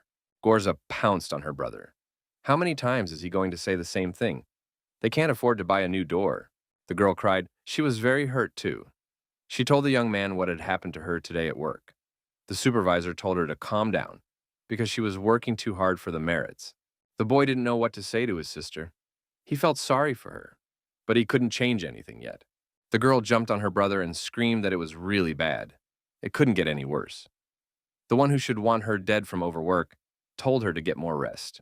The girl left her brother alone and turned away from him. The young man said, he knows his sister is working for two, but it's for their future good. The girl told her brother to leave her alone. She just wants to go to bed. She doesn't need anything else from him. The young man said he made the girl dinner. He wants her to relax. The guy didn't have time to finish his sentence. Gorza asked what that stench was. The girl looked into the next room and screamed in terror. There was fear in her eyes. Gorza turned away and vomited. Herm looked over to where the foul odor was coming from. He too felt uncomfortable. The boy saw that on the table was the head of the guy from Verga's squad that he and Rack had let go. The boy said that they would have to buy a door after all. A man plays good music on his flute. The boy looks at him with wide open eyes. There's hot, delicious food on the table. The aroma of it is maddening. The baby's drooling. He's very hungry. The baby wants to eat it all. A woman, the child's mother, says her son is very hungry. The man who played the flute says, what has this child done to deserve food? Let him go and find his own sustenance. The man yells for the boy to know his place and look for food elsewhere. When he was a kid, he thought life was pain. His stepfather was a gang boss in their neighborhood. Formerly, a nobleman. Now, just a beggar. Looking at him, he saw his mother's past and his own mistakes. Many people hated his stepfather and took their anger out on the child. The kid got beat up on the street. Everybody was beating him up. And in his head was the sound of that flute. The boy grew to hate it. When the boy grew up, his stepfather sold him to a fighting pit to pay off his debts. Every night, the boy fought with other youngsters to survive. Even edged weapons were used. It was survival of the fittest. There was no room for pity or mercy in these fights. Each was like a wolf to the other. The loser begged for mercy and appealed for mercy. But it didn't work. The weak were not destined to survive. The boy grew up, fought in battles, and there was not an ounce of mercy left in him. The law was kill or die, and I could hear the sound of that flute in my head all the time. Where he lived, rat fights were commonplace. Rats fought for survival too. The neighborhood boys amused themselves by forcing hungry rats to gnaw each other's throats for food. The young man saw himself in those rats. He also danced to other people's tune to live a little longer. But one day he saw something. A child was pushing one rat forward, torturing it and urging it to fight. This rat did something different. It jumped out of the cage and clung to the hand of its abuser. The young man was amazed at what he saw. The guy saw the animals fight back, and he understood. If even animals resist their slavery, why couldn't he resist this one? The rats knew they couldn't win, but they tried anyway, and they died as rats, not slaves. The boy thought, if such small animals have so much courage, why shouldn't he have it? Even if he suffered, even if he died, so what? He swore that day that he would only live by one rule, his own rules. If his parents had seen a little farther than their own noses, they would have foreseen this outcome. The young man didn't poison them. He just put them to sleep. They tried to teach him the laws of this world. And so the guy took everything from them. He had his own set of laws that he followed. The guy took his parents' power, their lives, even their skin. The young man shouted that today everyone had witnessed the demise of the old pig. He asked everyone who they were now serving. The flute music continued to play in the guy's head. The guy shouted one word. It was a name, Virga. The young man's eyes shone with hatred. He was filled with that feeling. There was nothing good left in him. Virga grew up and started playing the flute, like his stepfather. It became his favorite pastime. The man's gaze is cold and penetrating. It was hard to bear. You could tell from it the cruelty of the man. The young man couldn't stand that look and apologized to his boss. Virga said he was listening to Oswald and put his flute on the table. The young man said his boss was right. The assumption was confirmed. Oswald said that Helmar is a traitor. This is already known for sure. Virga showed no emotion. He said, understandably. There was an icy coldness in his eyes. He didn't say another word. Virga had clay figurines of his warriors. It was quite a collection. Virga took one of the statuettes in his hand. It was a statuette of Helmar. Virga said it's too bad. That's all he said. The man had made his final decision. When the young man took his father's place, his men were the ones around him. To survive, he needed his own people, whom he could trust. The young man began to select such a person. He looked for devotees. Helmar was the first of the 10 he had brought close to him. This guy seemed trustworthy. He thought he'd make a good one. A forgotten bastard from a noble family, practically the same as him. He shared his view of the world and his interests. Guy began to teach this young man a lot of things. He helped him get back on his feet. They secured a new home together. They did it the hard way, based on their view of the world. The young men had secured a new future for themselves, which was achieved through blood and murder. They paved the way with brutality and weapons, and there was no mercy in their hearts. Helmar was like a son to him. Helmar was his firstborn son. Virga put his hand on Oswald's shoulder and asked why Helmar had done that. Oswald, shaking with fear, said that he did not understand. Virga said to Oswald not to kid himself. When the boss appointed him and Heim as his right and left hand, Helmar had two choices: agree with the decision or oppose it. And it was only natural. When he picked it up, he made it clear that the world was far from being a rosy and welcoming place. He wanted to convey to everyone that if they wanted to do great things, they should not rely on laws and morals. Only God should be above them. Virga concluded that what you sow is what you reap. That's the result. Oswald asked his boss what they should do now. Virga replied that Oswald need not worry. The stage was already set. All they had to do was wait for the performance. Oswald now understood why the boss had asked Helmar to send Herm's head. Virga said it was exactly like that. Oswald got it right. Oswald wondered if using the heads of the Pogue family wasn't overkill. Virga said he was a deserter. That's the way it should be, since the Pogs are not shy about committing crimes if it suits them. But sooner or later, there's a price to pay. He thought he could get rid of his past. He never ordered women to be killed or raped. They did it of their own free will. But when the time of reckoning came, they began to accuse him of all their sins. Oswald noticed that the boss never stopped them. Virga said, of course he didn't stop it.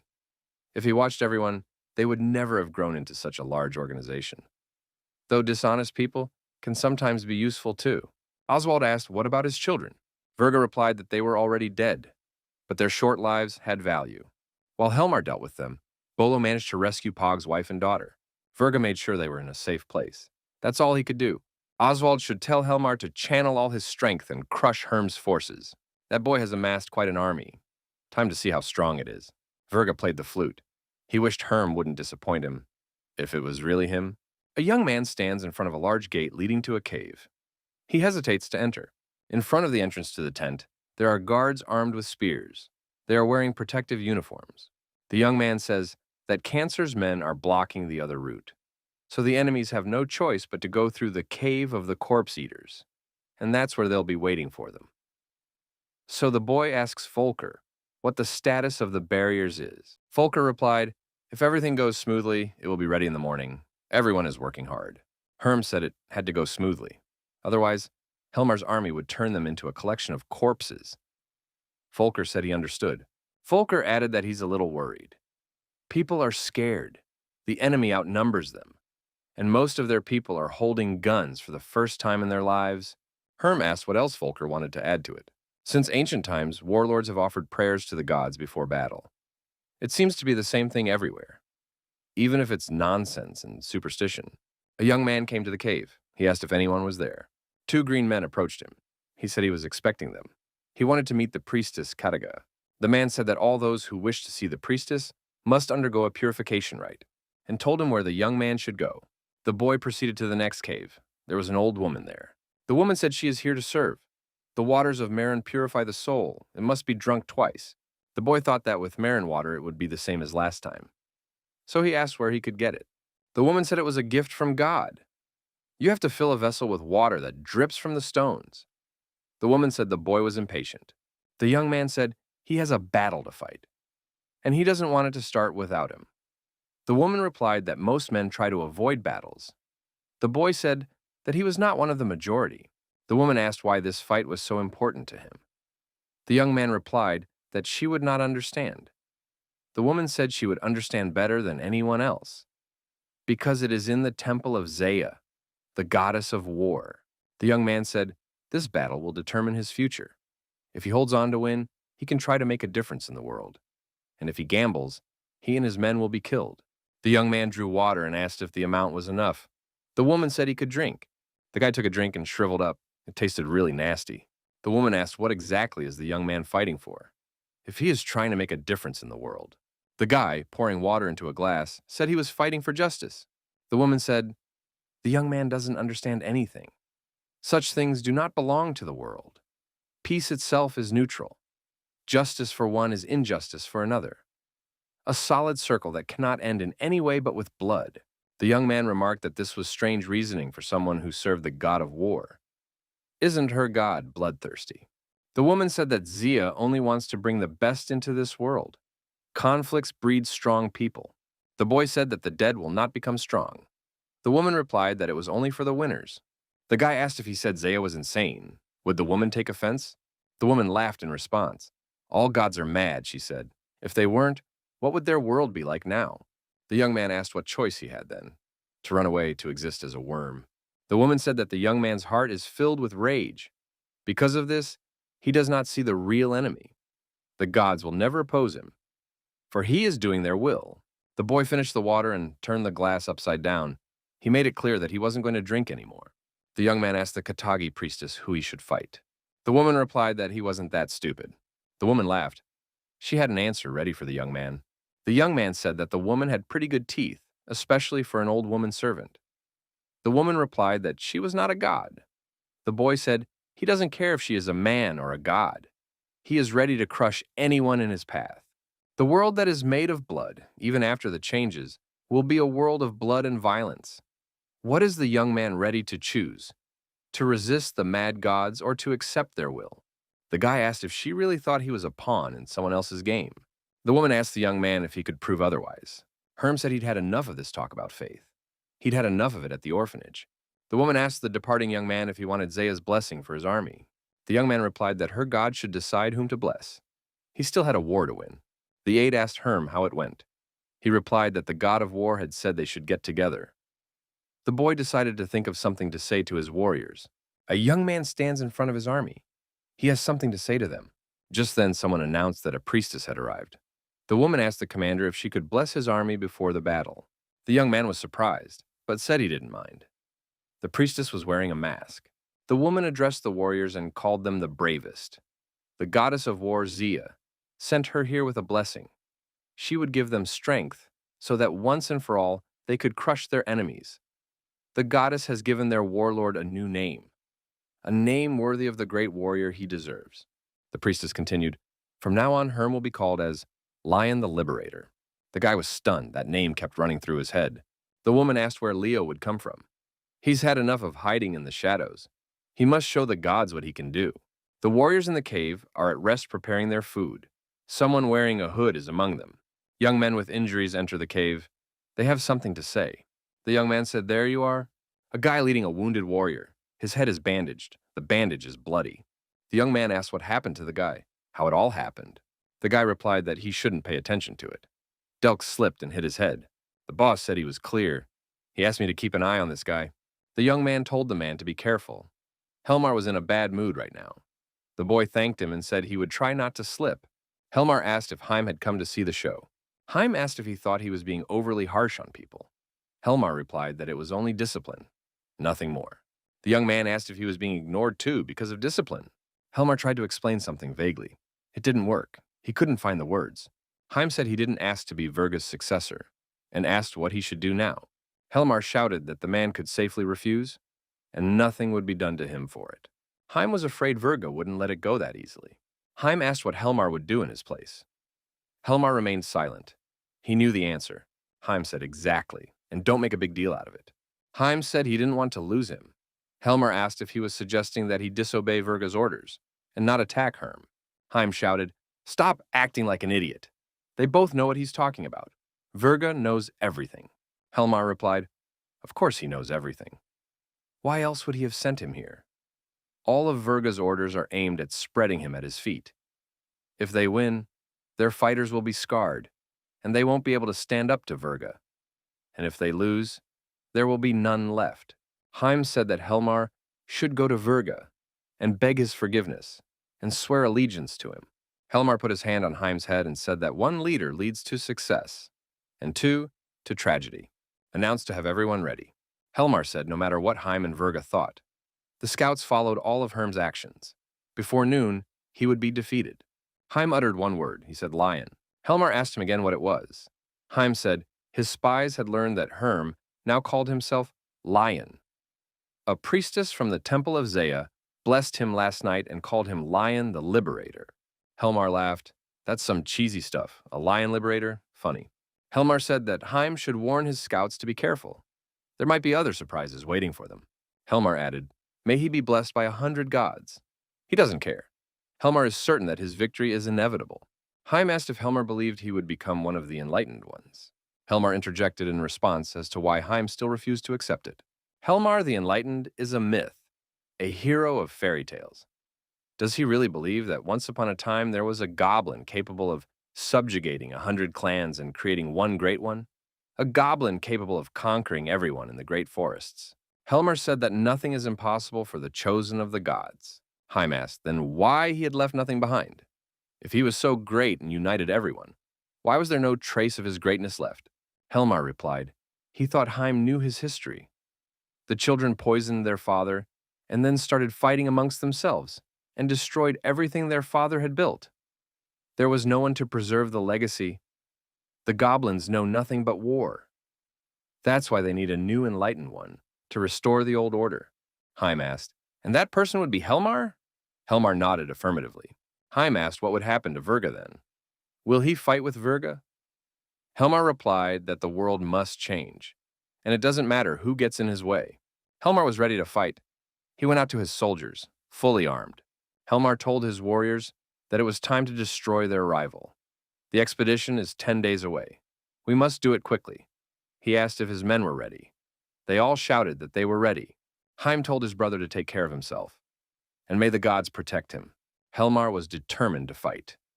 His gaze was confident. The young man knew how to proceed, and he believed he could change the course of events. The warlord led his troop to meet the enemy. He was determined. The warriors moved in a smooth formation. They were all well-trained and superbly armed. The commander, as was his custom, led the way. Helmar raised his hand and stopped the movement of the squad. The warriors obeyed the commander's will.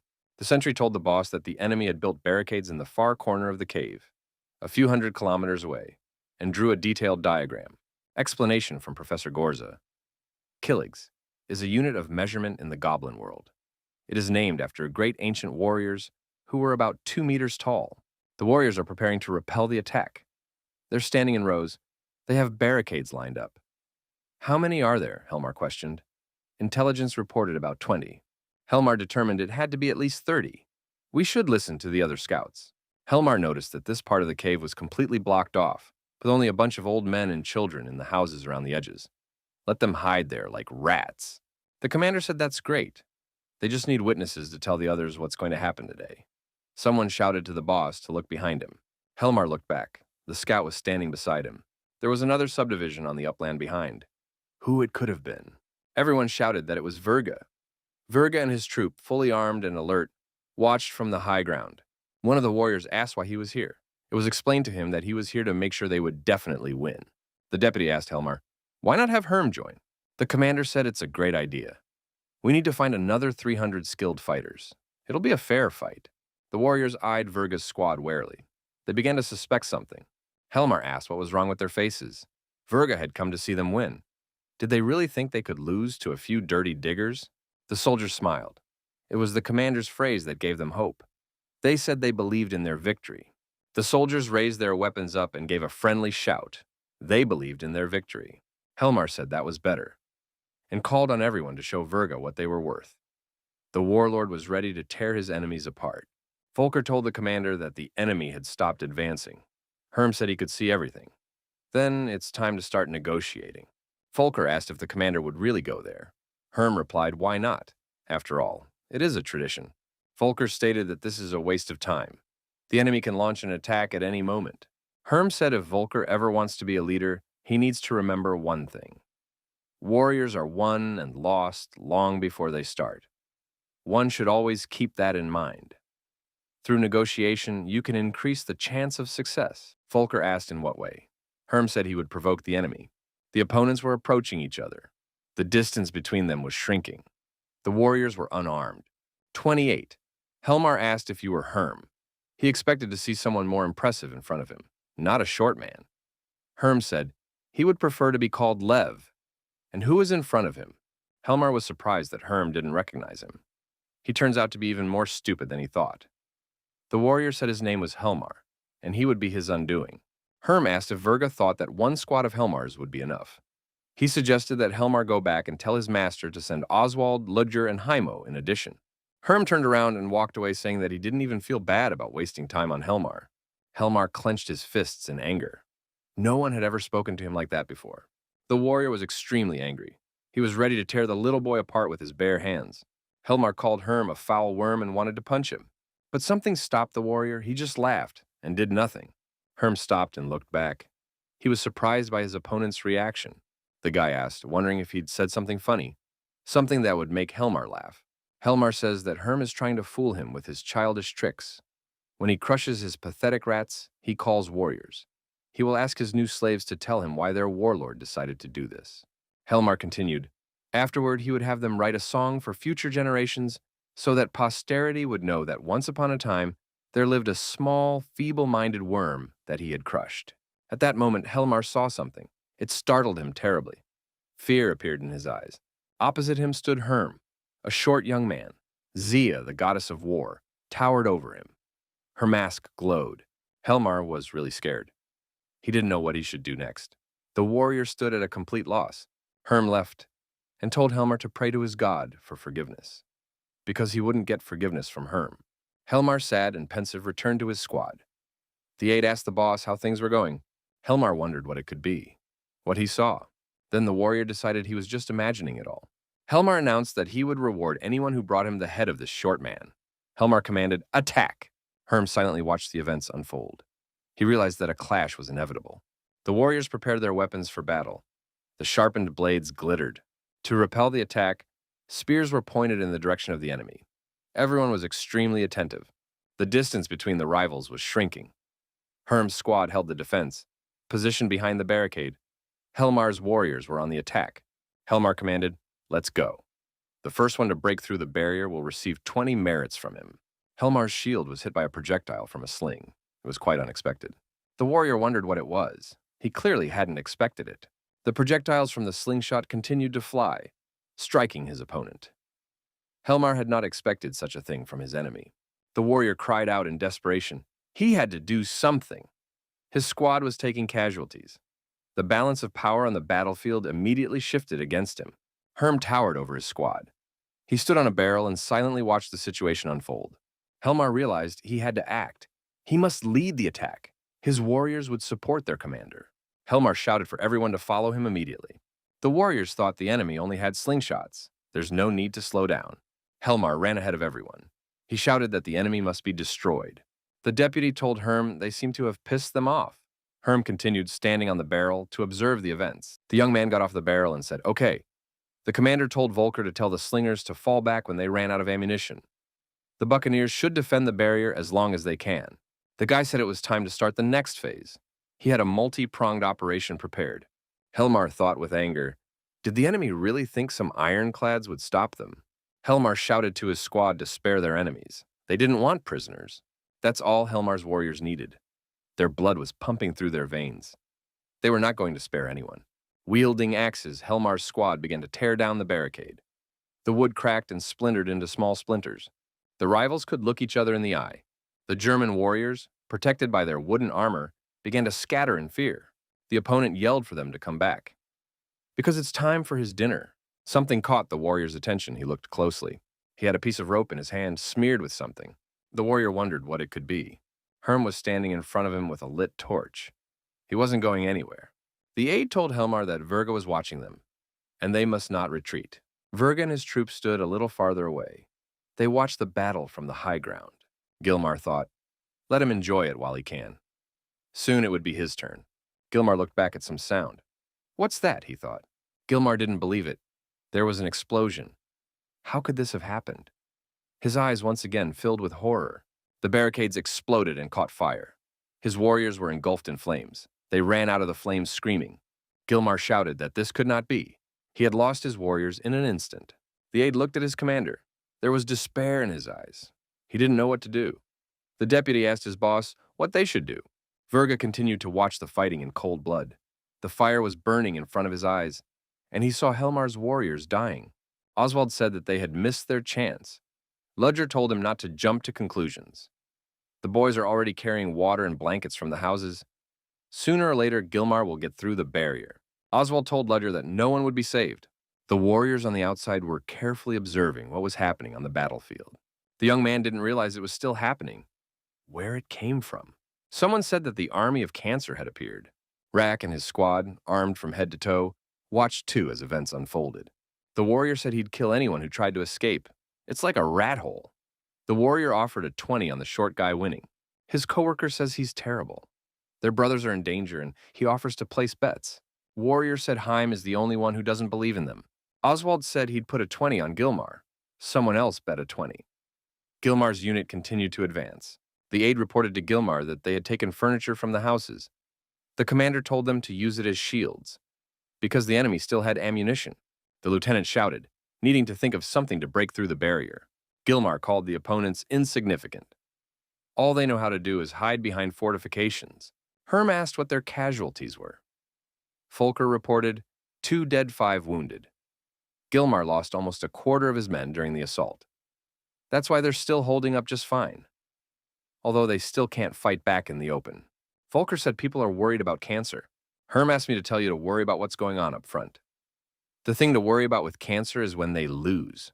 But it's not like they're going to lose. Herm said for Volker to keep the signal horn at the ready and act on command. Gilmar's warriors created shields that they used to hide from slingshots. Gilmar ordered everyone to raise their shields. They were about to reenact the attack. One of the warriors said that the enemy was beginning to scatter. They were afraid. Herm's warriors threw down the slingshot and began a chaotic retreat. Gilmar laughed. So much for showing their rat-like nature, and ordered them all destroyed. And the sooner the better. Gilmar's squad approached the Herm warriors, hiding behind their shields. Volker shouted that the enemy was coming, and we need to be more careful. Herm said he sees everything, and asked Volker if he knew the difference between a good leader and a great leader. Volker expectedly said he didn't know. He didn't feel like having this discussion right now. Herm said a good leader always makes decisions based on previous mistakes. Gilmar's warriors were getting closer and closer by the second. A great leader, looking at the situation from all sides, finished the young man. Gilmar was already celebrating his victory and approaching his opponent. Suddenly, Gilmar noticed that all his warriors began to stumble, fall, and stop. Gilmar himself screamed. A terrible pain appeared in the warlord's feet. He stepped on something, and the pain appeared in both feet. The warrior stopped and looked at his feet. The feet were bleeding. The warlord pulled a huge thorn out of his leg. It was covered in blood. His legs hurt so much that it was impossible to go any further. Gilmar shouted. Some of the warriors said they were in trouble. Gilmar shouted that he understood all that himself. There was no need to talk about it. The deputy said he was talking about something else. Look at the shacks. Another army was coming out of the shacks. They were still hiding there, and they were all armed.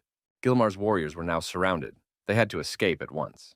The soldiers urgently created a defensive structure out of shields and hid inside it. Gilmar's warriors hid inside the pyramid they had created. Outside, rocks and spears flew at them. They were surrounded. The ring around them was shrinking. Gilmar's soldiers had nowhere to go. They were completely besieged. It was as if they were in a small fortress.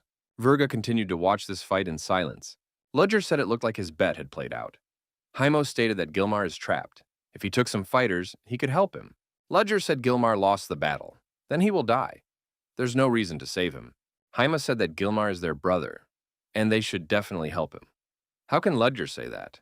Oswald told everyone to be quiet, and asked Virga what they should do now. Gilmar, under the cover of the shields, wondered how this short man had gotten so many men. Someone said they saw Pog's wife. Gilmar was surprised and asked where she was. The warrior pointed in the direction and said she was standing with a red ribbon in her hand. And indeed, there stood a girl with a red bandage on her arm. There was hatred in her eyes, and there was also Karnak's father and sister Morna.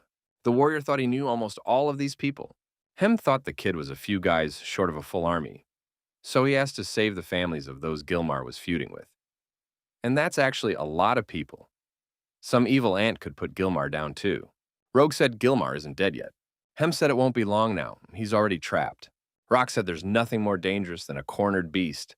Gilmar's warriors noticed the lion approaching their fortress. The young man was unarmed. Why is he doing this?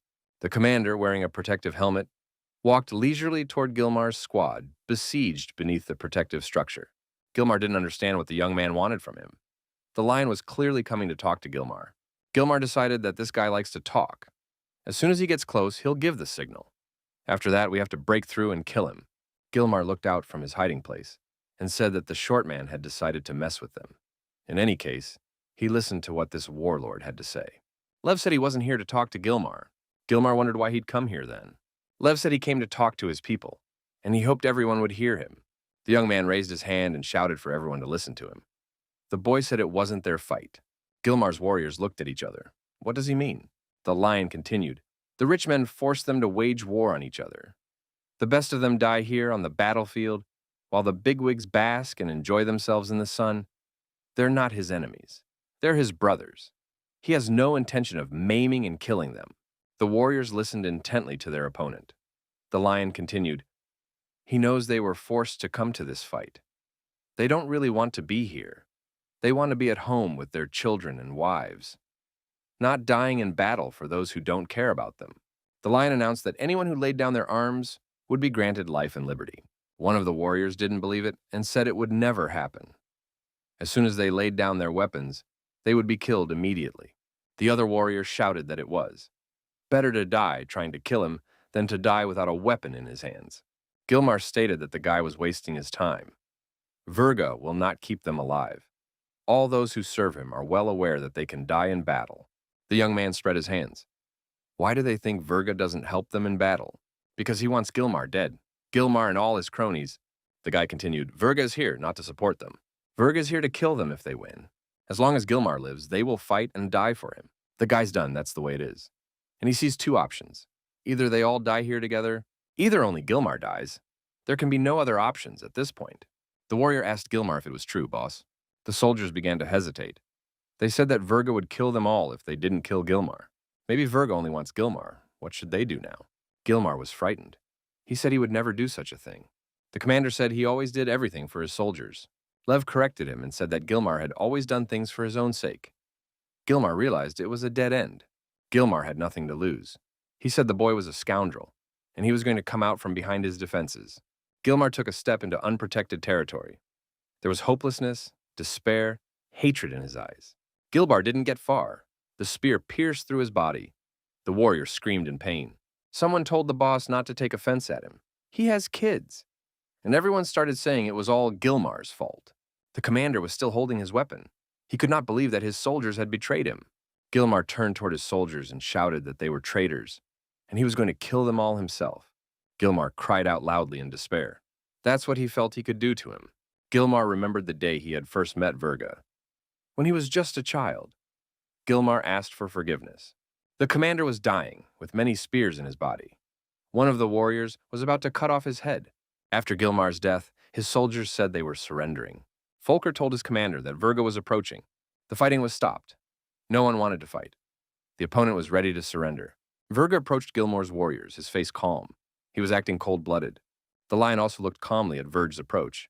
Not a muscle in his face quivered. The young man sat on his knees and cried. He did not want to die. The young man held his sword forward and said, He would gut everyone, and he'd start with him.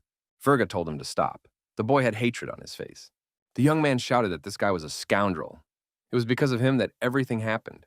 Virga pointed his finger in the other direction and wanted to explain what he meant. The young man looked in that direction with surprise. He had not expected this. Standing near the lion were Rack and his soldiers. They were determined. This was the young commander's support. The lion had won this battle unconditionally.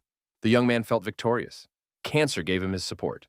Virg made it clear that further action was pointless. We should leave it as it is. Virga turned around and gestured for his warriors to leave. Nothing more would happen today. The lion looked silently at the departing Virg. He knew it would end this way. The young man spread his hands. He had nothing more to say either. Volker said, "Why isn't the commander having fun? I mean, they won." Lev replied that it was only a small skirmish. The war was yet to come, and they wouldn't get off that easy next time. Volker stated that he believes in the best. After all, they won today, and this victory is worth something. Lev said we could give everyone a drink. The soldiers deserved it. Volker said he would be happy to fulfill that. The lion has been told that they are in trouble. Cancer's men are taking all the loot, and the families want to kill the prisoners. The young man went to the prisoners. He was not to allow lynching, and he didn't want to give the prey to the men of the crayfish. The lion shouted furiously for them to stop everything. This is not the way to do things. The warrior tells the runt to back off. They're just cleaning up after him. The lion said it was his leftovers, and the warrior can take his buddies and go, and wait for him to make a deal with Rack. The warrior told Vic to explain to the insolent man who was in charge. He went on about his business. Vic walked up to Leo and asked him if he happened to have a couple of merits, and told the young man to empty his pockets. Vic threatened him with a knife. The lion said that this warrior was not behaving properly. The lion lowered his spear and said he shouldn't do that. Vic headed toward the lion, pulling out his spear on the way, and said the guy asked for it. Vic didn't have time to speak and do what he intended. He received a powerful blow to the jaw. The lion was silently watching what was happening. The warriors standing nearby were also surprised. Knocked out Vic hem. He shouted angrily, "What's going on here?" The guy was obviously angry. The warriors who had just collected the booty were very frightened. They tried to justify themselves to Ham. Hem was furious. He attacked the soldier and told him to be quiet. Now he's going to be on desk duty for a week, and cleaning out the fighters' holes. The soldier was very frightened and was not going to cross the commander. He was no longer happy that he had started to do so. Hem asked, or maybe they wanted to patrol the caves where centipedes prowl. The warriors cried out in fright that they didn't want that, and they will not do it again. Hem asked then why they were still here. He told them to take their friend Vic and get out of here, and that he should never see them here again. The soldiers were leaving, and Hem kept yelling at them in their wake. Hem apologized to Lion. He said there are still some dumb soldiers out there. The lion thanked the warrior for his help and said that he would never forget it. Hem said he wasn't grateful. He wouldn't want to have to explain to their relatives later what had gotten them killed. The lion explained that he didn't intend to kill them. He just wanted to teach them a little lesson. In any case, he was grateful. Hem added that after what the young man had done to Gilmar, he was surprised those boys had the courage to stand up to the lion. Life teaches them nothing. Rack said Hem recruited them himself. The commander approached quietly. Hem saw Rack and apologized to him. Leo thanked him for his help. Cancer said it wasn't worth a thank you. But you're always welcome. Lion asked, meaning they won't be taking trophies? Rack said the deal was 20-30%. But after the battle, he wants half. Lev objected, wondering if it was too much. After all, they were almost halved in number. He suggested 80-20. The commanders kept haggling. Each one stood his ground. Cancer said to him, "This is what happens when you're overly generous. Everybody wants a bigger piece of the action." Cancer stated that Leo fought on his own and won with minimal losses. But without his support, it wouldn't have happened. So he suggested 50-50. The lion didn't stop. He said they had gotten rid of the enemy commander, and Rack, in turn, had not lost any men. So Lev agrees for 70-30. Rack said that Gilmar was just a little annoying, nothing serious. Rack added, plus he helped find the families of the victims, 40-60. Lion agreed that Cancer had helped him, but he was the one who had convinced them to come here. So it's 70-30, and Rack can have Gilmar's axe. Leo and Cancer agreed and hit it off. This was an important part of the deal. While the warriors were arguing, the lizard decided to lug the breastplate away. The lion said it was a warrior's breastplate, and the man rushed to catch up with the animal. Rack shouted that the boys could collect the loot from the first barrier, and do it fast. Lev asked, what about the prisoners? Volker stated that they were in detention. The families did not want to just let them go, but they have been calmed down, although it's probably temporary. Therefore, the prisoners are in custody. Lion said since the families were gone, we should strip the prisoners down to their underwear and let them go, and make sure Rack takes a third of the spoils. Volker said he doesn't like it, having to share the spoils. Lion said, and he doesn't have to like it. They work together as long as they have a common enemy. Volker asked what happens then when that enemy's gone. Lev said then they would see who was stronger. But we should think about that only after the expedition. A young man is walking through a dark cave. He has a bag behind his back. There is a sound. The young man cries out in fear at who is here. He is alarmed. The guy loses his balance and pitches forward. The young man can't stay on his feet, and he's stretched out on the ground. The spear fell out of his hands. The boy sees what was the source of the sound. Wild animals are sneaking up on him. They're predators. The young man is scratching the bruised spot on his head. He had an unfortunate fall. Lev asks what Volker's doing here. The young man apologizes. The lion asks if he really wants to catch his breakfast. Volker spits and says that these creatures have a very horrible taste. The guy asked if his boss had tried these animals. The lion thought for a moment and said, I guess not. He had never tasted these lizards. Volker said he didn't have to do that either. When he was a kid, they had hard times. One time his mom caught and cooked them. They tasted like leather. The lion said he would remember those words, and he doesn't blame the young man for being scared here. Lev asked where all the workers and merchants were. It was already morning. W. Volker said anyone not going on the expedition is hiding out today. Lev was surprised. He asked the young man why this had happened. Volker said it's because of the goblins. When they come, they get a little rowdy. It scares the locals. Lev asked, it's something like hide the women and children, right? Lev explained that that's what they used to say at his house. They have to hurry. They don't want to get caught by the goblins. The young people continue their journey. At the bottom, they notice a strange glowing insect. Volker asked what was happening to his commander. He's not wearing a face. Lev said there was nothing going on with him. Volker noticed that his commander was different after the battle. He was now quiet and calm. Lev wondered if he hadn't always been like this. In his opinion, nothing had changed. Volker noticed that his commander was too calm now. A lion is always calm. But when he's too calm, it means he's angry about something. Lev asked what else Volker had noticed unusual about his behavior. Volker asked if his boss liked to smile. Volker said he was telling the truth, and the boss may not look at him that way. A lion always smiles. If he's not smiling, it means something's bothering him or someone's bothering him or he wants to kill someone. Lev thought about the young man's words. He didn't think he could be so predictable, and you could tell by his demeanor what was bothering him. Volker continued, he said his boss often gets pissed off by things that get in the way of his plans, or his sister. Lev told Volker to stop. Stop bothering him. This has nothing to do with the sister. Lion said Volker's walking on thin ice. He could get in trouble. Volker interrogated what it means to walk on thin ice. He did not understand the meaning of the phrase. Lev realized that he had said something unnecessary. How to explain to Volker what ice is?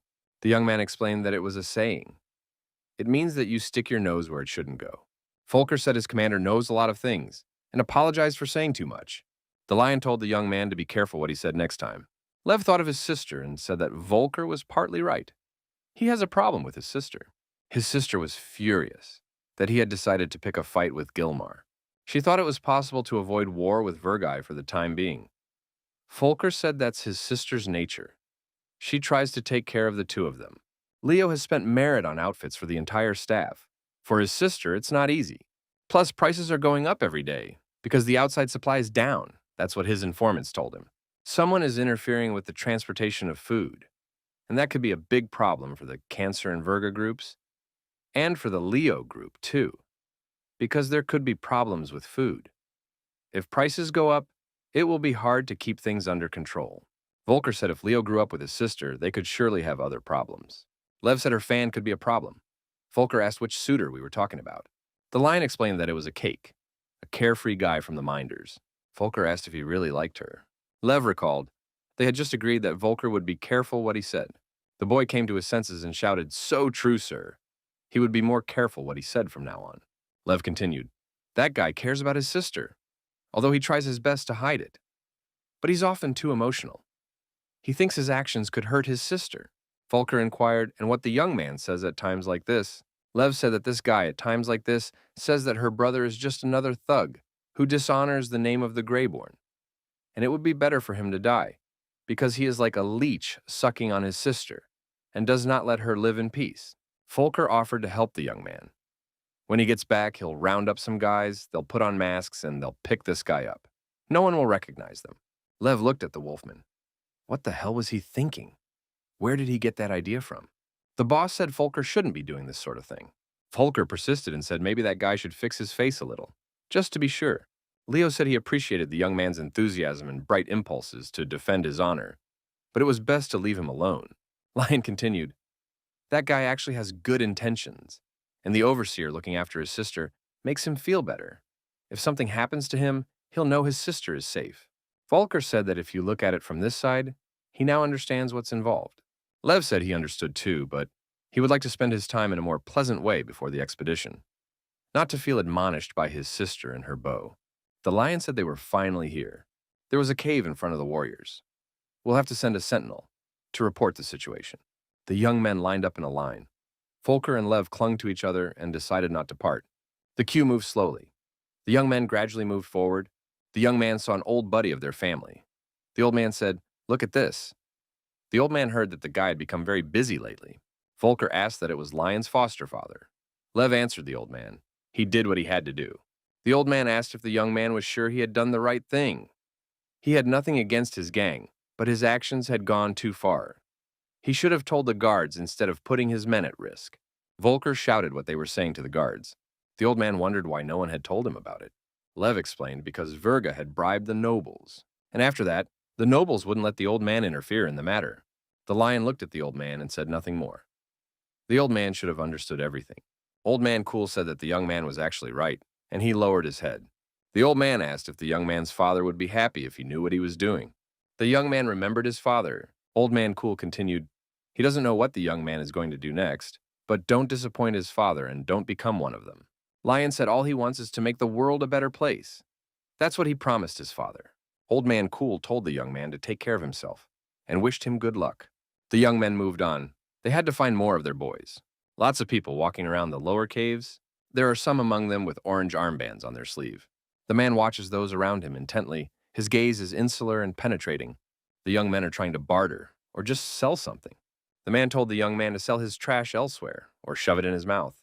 The young man told the man that Alvy had lost his flask and they were trying to find a new one. And don't mess up their deal. The man responded by saying that you have to be smart. This flask is made of barasa. It has a thin and soft rind that will rot in a couple or 3 days. He should find something better, like an opasa flask. The man said that he had such a flask with him for 2 expeditions, and it looks as good as new. The guy looked at these young men and said they wouldn't last a week. The man agreed but said it wasn't thirst that would kill them. The interlocutor motioned for the young man to look at the others. The young men gathered in bunches. Everyone from Lion's squad stuck together. Guy asked if anyone had seen Lion or Volker. He was told they'd be late, because Lev lives far away, near the overseer's house. One of the guys came up and told Molg they were in trouble. Verga's men want to start a scuffle with Rack's men. That could end badly. Molg asked if it was that serious. The boy replied that it was serious.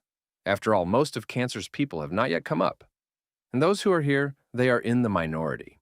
Molg said everyone here is following him. Rack supports them, so they'll support him. The young man asked, what about the lion? They were going to meet him. Molg said nothing in reply. The men hid in the shelter behind a rock and watched. They watched to see how events would unfold. The servants carried the chair on which the goblin was seated. Volker told Lion that this goblin fox had 3 heads. Lev stated that Volker really needs to pay more attention to his surroundings. Volker asked what the boss meant. These are neutral lands. None of the other teams can hurt them. Lev suggested that Volker should tell that to those who have been after them for a long time. Volker tensed and looked around. Could they really be being tailed? He hadn't noticed anything. Lev slapped Volker on the back and told him to keep his head down. If the pursuers find out they've discovered them, they'll attack right away. They've been following them since they came through the gate. Volker asked why they didn't attack right away. Lev suggested that the pursuers had a plan. Either the pursuers are waiting for them to be where they need to be, or they're going right into their hands. Volker replied that it all sounded kind of fishy. Lev asked what they should do now. Volker wondered why his boss was asking him that. Lion should be the one making the decision. Lion said Volker was his right-hand man. His job not only to follow orders, but to think through the situation himself. Lion had to be sure that when he wasn't around, their boys would be in good hands. Lev said to let Volker order what they should do in such a situation. The young man began to panic. How could he give orders? He had never given an order. It's not in his purview, especially since the boss is around. Lion said 4 behind them. 3 on the right, 3 more on the left. Those are the ones he saw. They're using basic tracking tactics. True, there could be a lot more up ahead. Volker panicked even more. Why are there so many of them? Lev told Volker to keep calm, breathe deeply and think that this was just a practice assignment. Volker followed his boss's advice. He started taking deep breaths in and out and repeating calm, just calm. The boy began to listen. He held his breath. The young man suggested that the boss follow him. He had a plan. The young men began to make their way forward through the crowd. They tried to stay close to each other. Volker stepped closer to the goblin, who was moving around in a chair. The young men tried to hide between the porters, who were hauling large crates.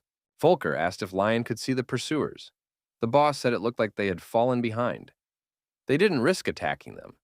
After all, the boys had mingled with the goblin caravan. Lion thanked Volker for a great job. Volker asked if they were heading in the right direction. Lion replied that when they got closer to the assembly point, they could run to it faster in case of an emergency. Wolfie announces that they are almost there. He could already see the rock near which they had agreed to meet. Lev asked where everyone was. He does not see anyone. There was no one near the stone. Volker tensed, stopped. He told his boss to look over there. The young men were surrounded by armed robbers with guns in their hands. They wore masks on their faces so that no one would recognize them. There was a guy standing on the dais with a sword in his hand. He said that if these two were looking for their friends, they were not here, and there's no need to expect help from them. He and Lion had one more unresolved issue. The young man looked at his opponent intently. The brigands began to approach the young men. The ring was shrinking. The boys stood back to back with weapons in their hands. They were ready to fight back. Volker shouted where the others were, where their companions had gone. Why there was no one near the stone? Lev said it didn't matter now. Lev reminded Volker how they had practiced. They should have each other's backs and everything will be fine. The leader of these thugs, standing on the dais, said that these two should be destroyed. A young man is standing with both hands around his book. He's looking at people passing by. He's in no hurry to go anywhere. The young man drew attention to an advertising poster that was located at a public transportation stop. The boy came closer to get a closer look. Arcadia Academy was inviting you to join the fight today and offered citizenship through service. The young man looked carefully at this advertising poster and thought. He had some strange thoughts in his head. Leo and Volker took either one. They fought off the advancing brigands. The forces were unequal. The young men were fighting off an invasion of armed fighters. They stood back to back, protecting each other and striking out at their opponents. A young man enrolled in a military academy.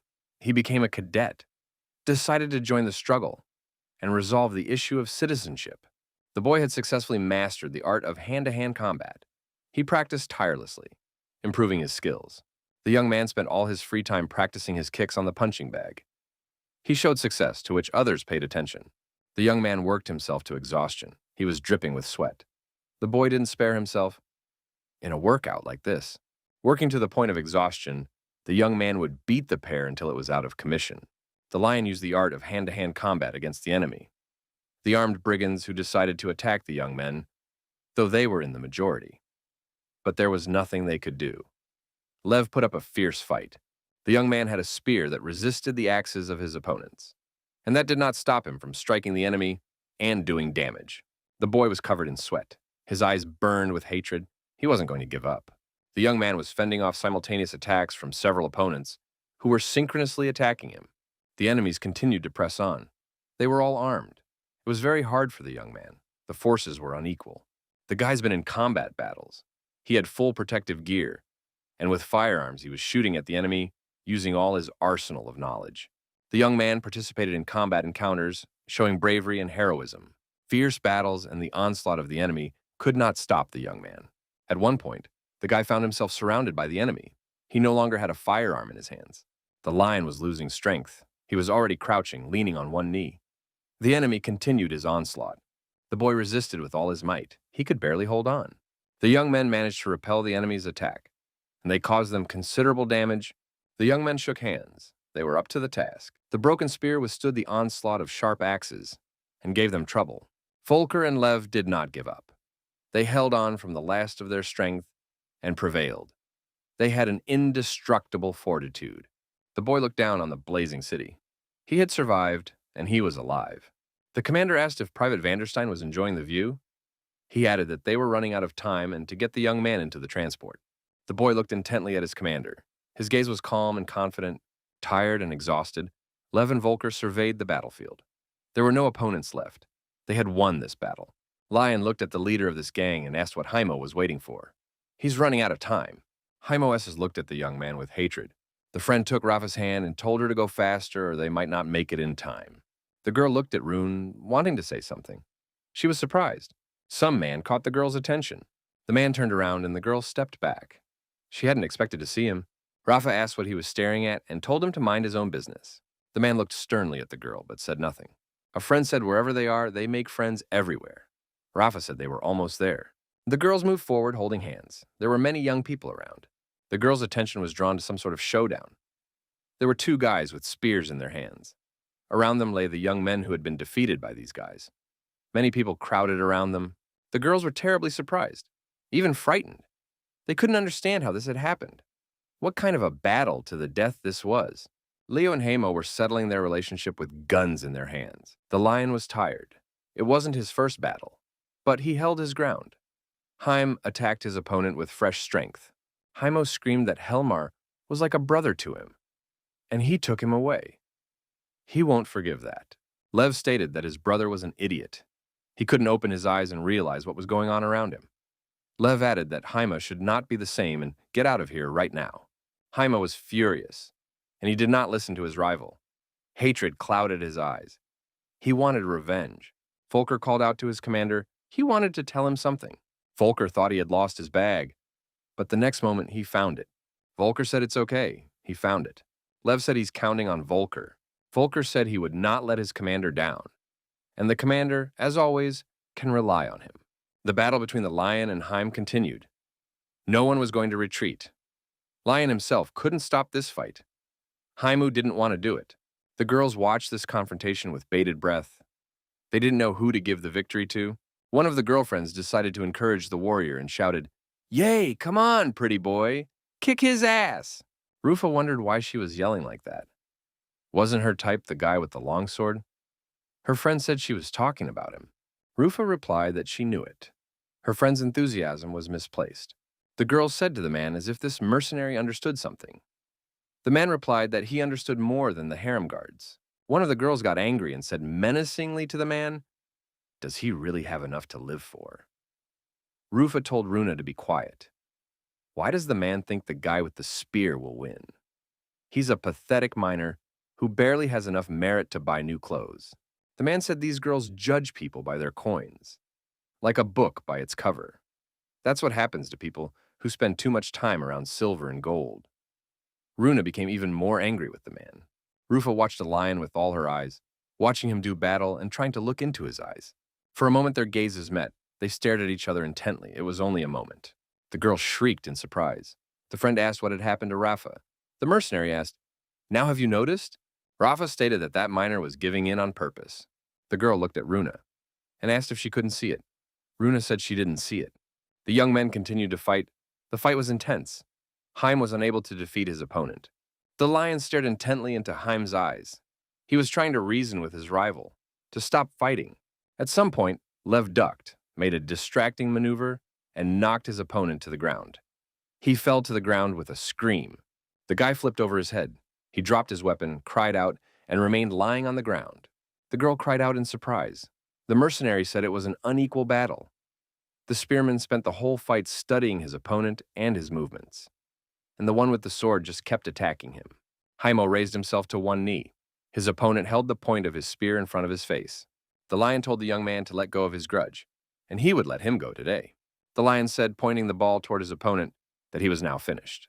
Haimo realized that he could not get out alive now. There was hopelessness in his eyes. The boy raised his head and looked into his opponent's eyes. Haimo told the lion that he was the one who was done with him now. There was no fear in the young man's eyes. Many more of Haimo's companions appeared around the young men. All of them were armed. The young man said they still haven't learned anything that way. The guy added that his offer still stands, and he's offering to surrender to Haimo. Hamo asked why he would surrender. Lion said because he's running out of reasons to let his opponents live. Hamo laughed and said that Leo himself should reflect on the situation he was in. Suddenly, the young man heard something. He asked what the sound was. The lion smilingly pronounced that it was the cavalry. To the young man ran his entire troop. All of the lion's warriors were pulling up to where the young men were fighting. The masked thugs that were with Hamo realized that they had to run away immediately if they wanted to stay alive. Hamo realized that she had finally lost, and his companions were fleeing. If he did not follow their example, he was about to die. Lion tossed his opponent's sword in the air and thanked Hamo for fighting. Hamo was very angry. He hadn't accomplished his goal. The young man considered himself a loser. The girls and the mercenary watched Hamo run away. The boy started the fight only to lose it. The man said it was cleverly thought out. The girl asked what he meant. The man said the scarecrow used his horn to rally the others. While one fought, the other called for help. The girl said that the Reborn are not that smart. The man added that these are smart, and that's worth recognizing. The girl was still saying something against the Reborn, but it didn't matter anymore. The girl told her friend it was time to leave. It's getting boring in here. Rafa didn't want to leave. She continued to watch the young man. The lion was memorable to her. The warriors who had arrived to help were embracing the lion and his assistant. They were celebrating their victory. Lev noticed that a girl was watching him. Their gazes crossed again. Rafa continued to stare at the young man. Her friend pulled her to the side. One of the warriors told the lion that he had sent the boys to pursue the attackers. The lion asked them to come back. If the goblins found out what had happened here, they'd be in trouble. The deputy asked, "Is that why the boss didn't kill him?" Lev replied that you could say that. It doesn't matter now. Lion asked Jem why he hadn't met them here. Jem explained, because Virga's men had gotten into a scuffle with Cancer's gang. So they decided to help. Actually, there wasn't much of a fight, the lion said, but it was enough to lure them in. Now the puzzle was coming together. The man said when they heard the sound of the horn, they immediately went to help. Leo said he hoped Cancer's problems had been solved. The man said that when Rak and Hem arrived, Virga's men retreated. Lev said he understood. The young men were approached by a man who had just been talking to the girls. He wanted to talk to Lev. Leo inquired as to how he could help the man. The man said his name is Gozag, and he wants to commend the young man for this fight. Gozag had been on many campaigns, but never had he seen such skillful fighting. He would like to know the young man's way of fighting. The man said he was a participant in many campaigns and in different lands. Lev told Jem to track down some mushroom cider. They don't want to be rude to their guest. Lev shook Gozag's hand and said they had a lot to talk about. At the beginning of time, Jom, the Allfather, fought the Wanderer of the Abyss, and he lost that fight. After that, the whole world plunged into an abyss of madness. But from a drop of Jom's blood, a new god was born. The name of this god was Zia.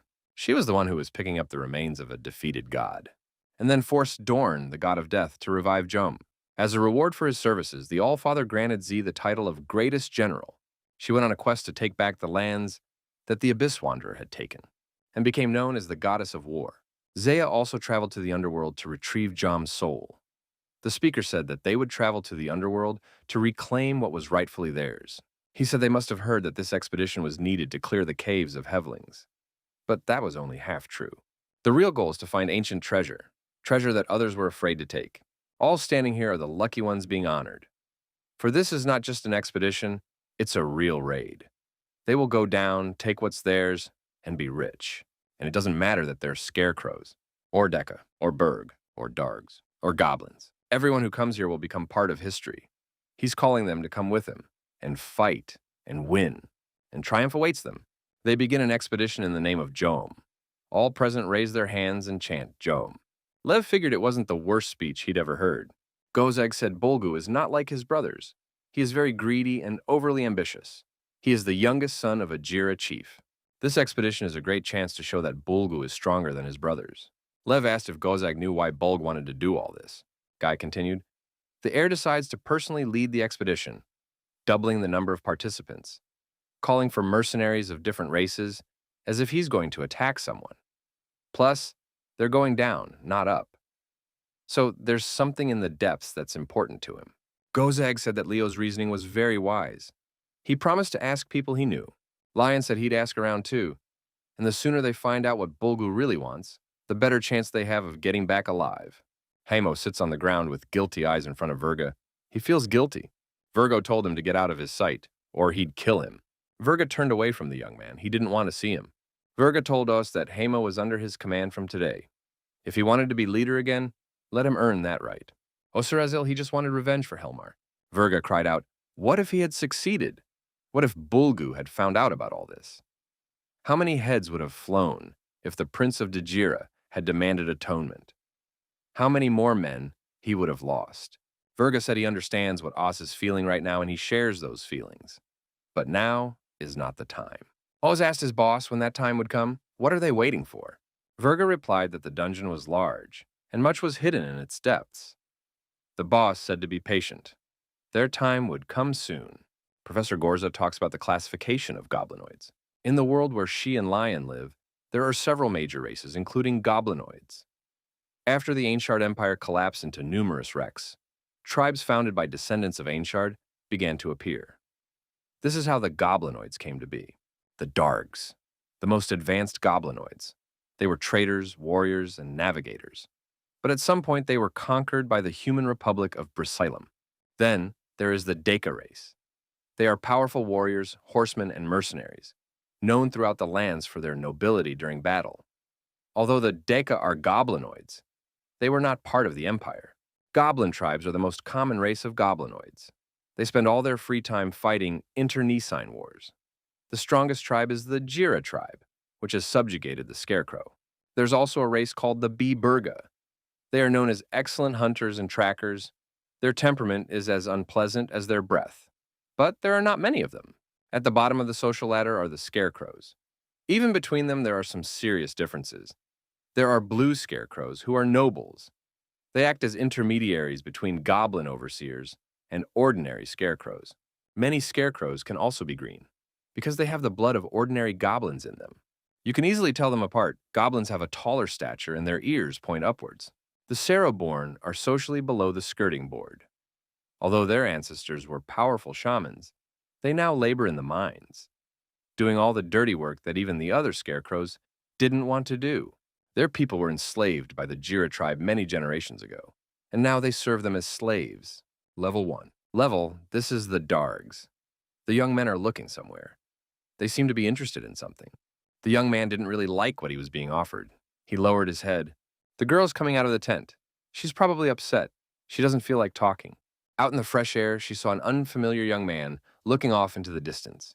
The girl grabbed the young man by the scruff of the neck. The boy didn't expect it. The young man was Volker. He looked around, startled to see who was behind him. The girl dragged him behind her. She didn't speak to him. The young men reached the cave, at the entrance of which there was rough vegetation.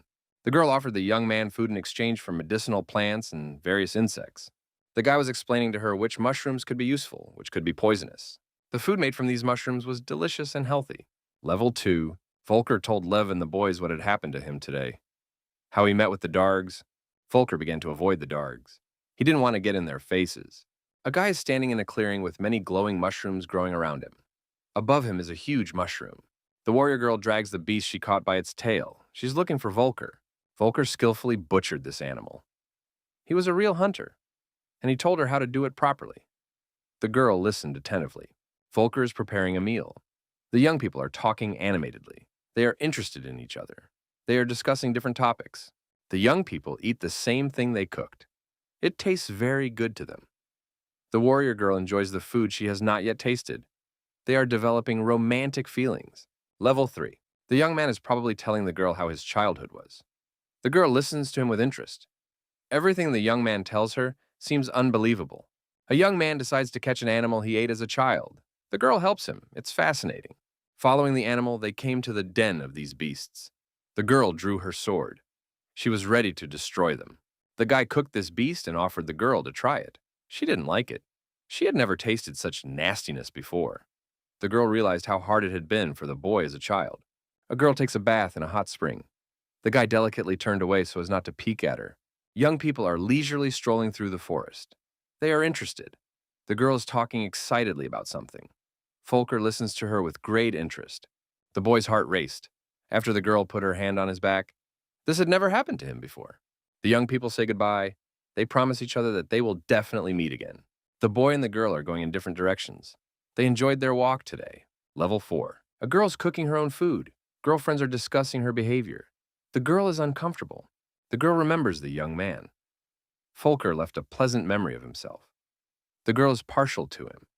She has a slight blush on her cheeks. The girl's memory flashed back to the moments associated with this young man. How they met, how they spent time together.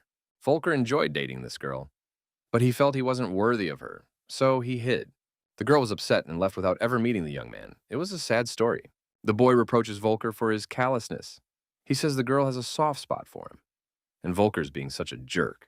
The Dargs fight the Hevlings with courage. Courage is in their blood. They cannot be intimidated by the sheer size of this monster. A girl warrior bravely attacks a giant monster. She bravely holds a sword in her hands. Hevling is defeated and bleeding. The girl has won this battle. Volker hugs his friend tenderly. He's very happy that they have met. The girl can't believe it. The defeated monster lies at the bottom of the cave. Volker and his comrade are ready to support the Dargs. The girl looks at Volker in surprise. There is a mute question in her eyes. The guy holds out a sword to the girl, which has traces of the blood of a defeated monster on it. He says that the girl is a great warrior. The girl smiles, a blush appearing on her cheeks. She's happy.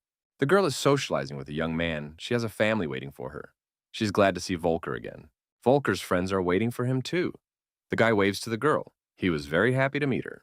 The young man was in incredible pain. He bites down on the wood to keep from screaming in pain. His eyes are ready to pop out of their orbits. The lion said that the wound on his leg would heal soon. When the crystal glows blue, you should bandage it and add more nacolite to the burn site. This will help neutralize the acid. The lion looks around. He assesses the situation. The young man asked how many casualties there were today. The young warriors are healing their wounds. Defeated and dismembered Hevlings lay nearby. Volker said he asked the healers to come, but they refused. They said they didn't have to take care of the Reborn, only if the nobles asked.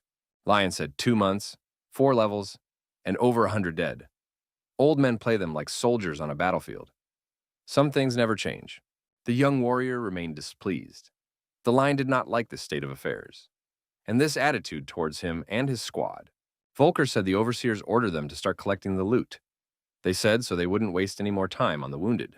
The lion stood staring thoughtfully at one point. Injustice again. Who would take care of the wounded then? The young man asked if it was definitely time to collect the treasure.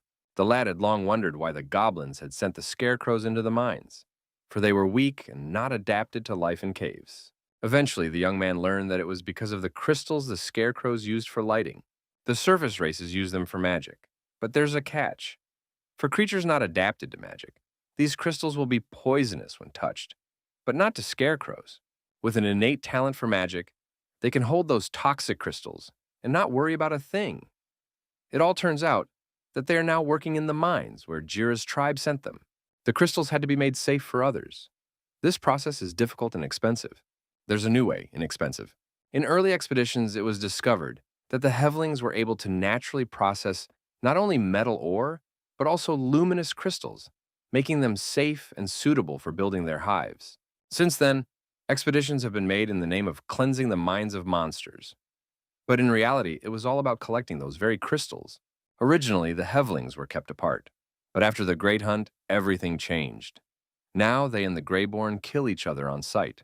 Now each of these specimens is worth more than a dozen Greyborn lives. Hem complains that he's getting sick of him. Rak walks on in silence. Lev asked Rak and Hem how bad it was. The young man sensed the reality of the situation. Hem said they lost 10 tough guys. Rak added, they died because they were in a hurry. Even a kid could have spotted the ambush if they had scouted the area properly. Hem says he can't understand why they're here. He's sure it's not just the ore and rocks. Lev said perhaps he knew, and pointed a finger in the direction. Virga was coming from the other side. He was not happy either. Oswald walked with his head down, and angry. Rak looked at Virga. He didn't want to meet him. The warrior gripped his axe tighter in his hand. Hem looked toward Virga with hatred. Rak said he knows how Hem feels. We can't forget that there is a truce right now. And they are, for now, allies. Virga said hello to Rak. He asked why Rak was still angry with him about that test. After all, it had been years. Rak said he turned his best friend on him, and he had to be killed. Virga said that Rak hadn't learned anything that way. If he hadn't given him the opportunity, someone else would have given him the opportunity. That's why Cancer is betrayed by his own people. Rak wanted to attack Virga. Hem and Lion held him back. Hem yelled for the boss to stop. Lev said it's not worth it. Virga is provoking him on purpose. If he attacks, Bulgu will kill him. Virga kept calm and smiled evasively. Rack calmed down and said, "Let it be." He realized he'd overreacted. Ruck said he was going to go check on the boys, and told him to take care of that boy, meaning Lion. Virga shouted that Rack could meet him whenever it suited him. His doors would always be open. Rack didn't turn around and gave his opponent the middle finger. He was already completely calm. Lion said Virga didn't come here to provoke them. There must be another reason. Virga said he knew the reason why they had embarked on this expedition so suddenly. Virga continued, the brothers had a showdown over who would be the next chief. The Lion replied that it was already clear. Virga asked Lev if he knew how Bulgu wanted to win this war, and why they are tearing through the dungeon floors so rapidly. Lev said he was very interested to know that it took them a lot of effort and money, but they found it. It's a place that houses a mythical weapon belonging to Einshard himself. Warrior asks Volker why the boss is so angry. Volker says he doesn't know. We should ask Jem, because Jem was in charge at the time. The warrior wouldn't stop. He said Volker was the commander's favorite, and he must know something, because the soldiers are worried about the boss. Volker asked, and since when did they start worrying about the boss? The warrior began to remember. He wanted to name some date to Volker to get him off his back. Nothing came to mind. Volker replied that he thought so, and there's no need to muddy the waters here. The warrior said Volker was right. He was just worried that the boss would get angry at another goblin and drag them into another mess. The other warrior said, amused that he was worried about that. After all the fights, the boss finished with ease. The warrior said that Mulg should have stayed out of other people's conversations. It was none of his business. Ghoul wouldn't let up. He said the boss was hiding something from Volker. I guess Lion likes grumpy old men like Jem more than he likes Volker. Mulg grabbed Ghoul by the hair and told him to stop talking with his tongue. The last thing you need to spread is rumors and gossip. Ghoul said Volker can take it easy. He's not going to talk for nothing anymore. Ghoul declared that his girlfriend would lay him on her beautiful lap where he could cry. Raga said, when are those little gray men going to shut up? They're not out for a walk, they're out on a reconnaissance mission. Volker apologized to Rog and said they'd keep their voices down. Ghoul's just a big talker, that's all. Roga said if they were discovered because they couldn't close their mouths, he would feed them to the Hevlings himself. Mulg told Volker not to let Rog run roughshod over him. The Bergs are just like Raga, grumpy from birth. The mercenary said it's like when you're itchy and you want to scratch, but you can't. That's how the Burgess feel all their lives.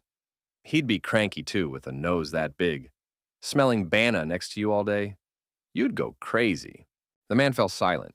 It seemed to him that they were coming up, the expedition's scouting party. There were 6 warriors. Gozag said that the 5th level looked much better than he had imagined. He couldn't believe that such a place existed underground. This place was indeed very beautiful. It was like nothing they had ever seen before, and it's all underground. What are those hairy things? One of the warriors asked. They're hairy sponges. There's a whole bunch of them on this level, every step of the way. Jem had told me about them before. Ghoul asked, are they edible? Mulg said Ghoul could figure it out, but Jem warned that they would trample anyone who came near their herd. Ghoul said he wouldn't bother them then. Volker asked Gozag how long it would be before they reached the rendezvous point with the expedition. Gozag said meaningfully that on this terrain, it's hard to tell how much further they have to go. But he was sure which way to go. Ban looked at the meter and said that it showed 10,230 paces to the nearest reconnaissance point. They had traveled only 3,478 steps. If they walked along the creek, they would have about 6,000 more steps to go. Volker asked what was in Ban's hands. A talking box? Ban said the box doesn't talk. It only counts how many steps they've taken over time. Roga said they should move out. Volker asked Ban where he got the box from. He was curious about everything. Ban replied that he had gotten it when he was fighting pink-skinned men in the east. He had taken it from a certain druid. Volker repeated pink-skinned, druids, tried to memorize. Ban wondered if he didn't know. That's right, his tribe never left this cave. Volker said it's no big deal. He doesn't know much yet. Bun said it was a big problem. How can he live in this filth for so long? With no sun and no sky, there are holes in the cave. Volker said he didn't know what he was talking about. Volker stated that one day they will be free. But in order to be free, they would have to become stronger. That's what Lev told him. Ban heard about the lion and thought Gozag had told him about him, but he didn't pay much attention to it. Ban thought he'd better get to know the guy. Volker suggested that Ban talk to his boss, and then he could learn a lot. For now, he wanted to know about the pink-skinned and the druids. Pink-skinned, stinking dumbasses who've infested the east like Hevlings. Turn any corner and you'll see them there. Some time ago, they had run into them and got into a fight. There was no way to avoid it. The Pinks had stolen their pigs, so they had to ask them to give them back. But then a troop of druids appeared and asked for the fight to stop. Druids are kind of like the local priests. They're always looking for ways to end war. That's their rule. Druids never fight, only defend themselves, and try to make peace. That's when Bun saw this box, and they offered this box in exchange. Ban accepted. The bank recognized that this was his best deal ever. Thanks to this box, he saved a lot of time. Volker replied that it sounded good. He could use such a box too. Ban added, if they regained their freedom and were traveling and came across these harmless pink-skinned people, we should show them respect for their religion and traditions. In return, they will do the same. Gozak said there would be no such thing. The Republic of Brazilium would destroy them. The bank agreed. Volker asked what the warriors were talking about. He didn't understand a word. Bun said about a bunch of arrogant skirt-wearers who march everywhere and carry a banner. They burn to the ground all the temples in every conquered land and impose their faith. Ban called the Pinkos scoundrels. He said he would never work with them again, no matter what the pay. Volker asked, didn't Bun work for them? Volker confirmed and said he worked for the same clan of mercenaries. They've worked for everyone in their time. Volker asked, so it turns out on the expedition they're mercenaries too? Bunk and Gozak looked at each other in silence. Bun said it doesn't quite work that way. It depends on which way you look at it. Some time ago, they were hired to help Bulg's younger brother fight the Kur, but it turned out they were trapped. They had a numerical advantage. They tried their best. But they didn't have much success. Bulgu made a deal with them. They're helping Bulg, and he's going to help settle things with Jira. That's how they ended up here. Ban still thinks that Bulgu told Kekure where to find his brother. Ban continued. They agreed to the deal because they didn't want another dissatisfied customer. After working with the Blasilium, their reputation was badly damaged. They trained soldiers and were involved in several clashes, but they are still considered bad because of their tarnished reputation. The Republic was destroying temples, libraries, schools. They were replacing the culture of those they captured with their own culture, and after a while got colonies completely loyal to Brazilium, ready to serve the Republic. Molg said that sounds really awful, and asked Volker if he should tell Lev about it. Volker said he would let him know. Volker stopped, looked ahead, and asked what Roga was up to. Gozag asked Rog where he was going. Gozag thought Roga had found something. All 6 warriors looked where Roga was looking. The warriors saw a caravan of Hevlings far below. There were many of them. They were moving somewhere. Ghoul was frightened and said there was a whole army of Hevlings. They shouldn't go there. Ghoul was terribly frightened. It was getting dark. Many were resting. The detachment had posted sentries for the night. Hem said they were heading straight toward the expedition. An army of Hevlings. The Hevlings have spotted a sentinel unit. Gozag said they were heading directly toward the expedition. Volker assumed they were going to launch a surprise attack. Ghoul asked, and what they were going to do. Volker began to honk his horn. Ghoul was frightened and shouted what Volker was doing. Gozag snatched the horn from Volker and shouted that he was trying to kill them all. Volker stated that they should warn the others that the Hevling army is on its way, even if they are attacked. Ban stated that he would kill Volker for an hour. Ghoul stepped between Ban and Volker and said the Hevlings oriented themselves by smell. If you blow a horn, they won't hear it, so it's no big deal. Ban asked Rog if any of the Hevlings had gone in their direction. Roga looked closely and said he couldn't tell for sure. Bun calmed down, looks like the kid's telling the truth. Ban calmed down and stashed his weapon in its scabbard. The man said that next time, the guy should warn the others well in advance. After all, he's not the only one here.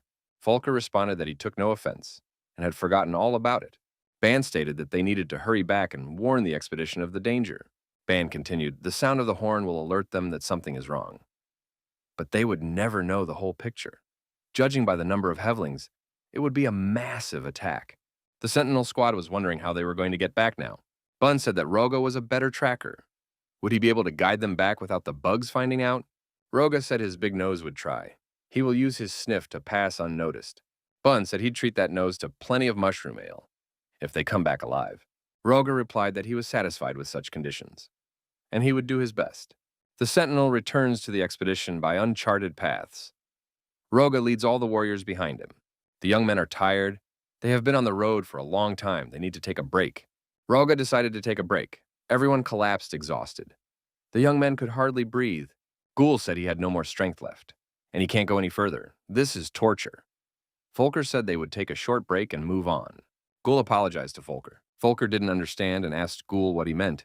Ghoul said he didn't have to convince Volker to join Lion's squad. Volker said Ghoul doesn't have to worry. He's fine. Thanks to Ghoul, Volker was able to tell his parents no, and he'd still be sent on the expedition. Only he wouldn't have been as trained. That's why he owes Ghoul his life, Ghoul thought, and told Volker that if you look at it that way, he's right. Ghoul joked. Maybe then Volker would run slower when running away from the Hevelings. The young people laughed heartily. It helped them to defuse the situation and relax a little. Ban said he didn't hear a response to the sound of Volker's horn. Volker noticed that he hadn't heard either. Perhaps the other group was far away from them. Ban stated, perhaps they can't answer. Or what they saw is not the only Heveling unit. So maybe the other units are already dead. Volker said, then there would have been a ruckus. He didn't hear anything like that. Ghoul added that there is still a chance. Volker said in that case, we need to hurry up. The Hivelings appeared nearby. They didn't see the sentries, but the sentries saw them. Ban quietly told Ghoul that the kitten was going to end. Ghoul asked which kitten he was talking about. Ban replied, the kitten that makes more noise than Ghoul, if that's even possible. Mulg wondered why these Hevelings were here. Maybe they're guarding something? Hevelings aren't smart enough to protect anything. Volker said he doesn't know why the Hevelings are here. But here's the only way to get to the expedition before the Hevelings do. We have to try to get past them somehow. Gozeg said there are two options. Either someone alone distracts the bugs, or they all fight them together. You have to choose one of those options. Volker and Mulg began to ponder Gozeg's suggestion. Both options were not good, and risky. Volker said he's the fastest one here, so he'll take the Hevelings, and the rest of us will alert the expedition. Ghoul said Volker, however, realized he was joking when he asked him to run slower. Volker nodded affirmatively, and said that now was not the time for unnecessary talk. We must act quickly. Gozag asked why Volker chose this option. I mean, it's very dangerous for him. Volker replied, he doesn't want his friends to die before him. He hopes to escape the Hevelings. Mulg countered, the Hevelings move faster than they do. Volker wouldn't have a chance to escape them. Better the mercenaries distract the bugs. Ban confirmed it.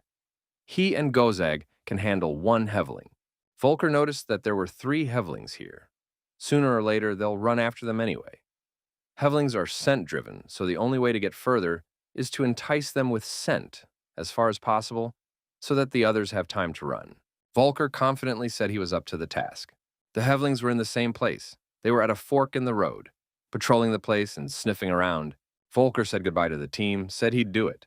The others should be sure to alert the expedition. Roga put his hand on Volker's head. He was worried about him. Volker asked what he wanted. Roga said they know Volker is not a coward. You don't have to be a fool. Volker tried to justify himself. He's not a fool at all. He cares about his comrades. Bun noticed that the big guy was right. Volker doesn't need to prove anything. They approve of his initiative, but it's necessary to save his life for future great deeds. Ban added that they will all fight together. All the wars were silent. They realized that this was most likely how it would be. Volker thanked all the warriors for their support. Roga said he's taking the one on the left. The warrior was already preparing to attack. Ban stated that he and his co-worker would take the one in the middle. Ghoul was startled. He asked, this isn't a joke. Roga said fight or be eaten by them. Volker told Ghoul to remember their training. They had practiced this repeatedly. Ghoul said that in the trainings, he was with the slingshot. Mulg told Ghoul that they'd make it. They're outnumbered. The Heveling smelled the warriors and prepared for battle. Roga, as he said, immediately attacked one of the Hevelings and wounded it. The beetle showed green blood. The mercenaries attacked the other Hewling. They acted coherently and prevented the insect from doing anything. 3 small gray-skinned men pounced on the 3rd Heveling. Volker shouted for them to aim for vulnerable spots. The warriors were skillfully attacking their opponent with their weapons. At one point, Volker stumbled and fell. Warrior told Volker to pay more attention. Mulg told Ghoul to focus. And stay focused. Volker can handle it. Ghoul was the smallest of the gray-skinned men, and of the whole crew. He was very scared. He was afraid they wouldn't make it. Mulg attacked his opponent and shouted for Ghoul to help him. Heveling proved to be very aggressive. Ghoul's tears were flowing from fear. He held his spear in his hand. Volker continued to lie on the ground. Something serious had probably happened to him. Mulg attacked the Heveling without stopping. He wielded his spear skillfully. His opponent could do nothing to him. Volker lay there thinking he doesn't want his friends to die before him. He needs to get up and keep fighting. Heveling snapped his jaws right in front of Mulg. The boy dodged. The fight went on. Ghoul, with a fierce shout, pounced on the enemy from above. He swung his sharp spear. over his opponent's head. Ghoul thrust his spear right into the Huling's vital spot and shouted that he had succeeded. Mulg said he was good and that he should run around his opponent on the right. The two warriors successfully attacked the Heveling. The insect could do nothing against its enemies. Heveling was losing strength. The injury was serious. He had lost a lot of blood. He didn't fight back so much. The young men finished off their opponents with their weapons. The blood of the Heveling splattered in all directions. Ghoul shouted furiously and didn't stop for a second. He kept on striking blow after blow. Volker took his comrade by the shoulder and told him to stop. Heveling was already dead. Ghoul turned exhausted and asked his comrade, had he made it? Volker said Ghoul did a good job, and he did an excellent job. All three Hulings were amazed. Each member of the team did well, and they won. Volker said they'd made it, and now they will be able to warn the expedition. The expedition continued on its way. The warriors moved along the established route. Those ahead noticed a large army of Hevelings in front of them. The expedition and the Hevelings were closing in on each other. There were sentries moving ahead of the expedition. They were the Reborn. They were talking among themselves. The members of the expedition had no idea they might have a big clash ahead of them, with a huge Heveling army. Rafa and Runa were walking side by side. The girls were suffering from mosquito bites. Their whole bodies itched. The girls were wearing body armor. Rafa helped Runa scratch her back under the protective gear. Runa thanked her friend. The girls acted carefree. Runa noticed that this armor was very impractical. Who decided that armored bodysuits were useful? Rafa noticed, and if the girlfriend wants to wear something better, she'll have to become the gentleman's maid. Then we must seduce him. Runa said she was disgusted. It's better to take the bites. Rafa said the problem was solved, and Runa agrees to be bitten. Runa said that Rafa is her ray of light in a dark kingdom. That's why she loves her friend. Rafa replied that when they get out of this jungle, they will all feel brighter. Runa said she wouldn't get her hopes up. Because they say it's even worse on level 6, Rafa replied regretfully. How could it be otherwise? After all, they all need it badly. More deaths, more bugs. Rune looked away and said Rafa's favorite with them by her side.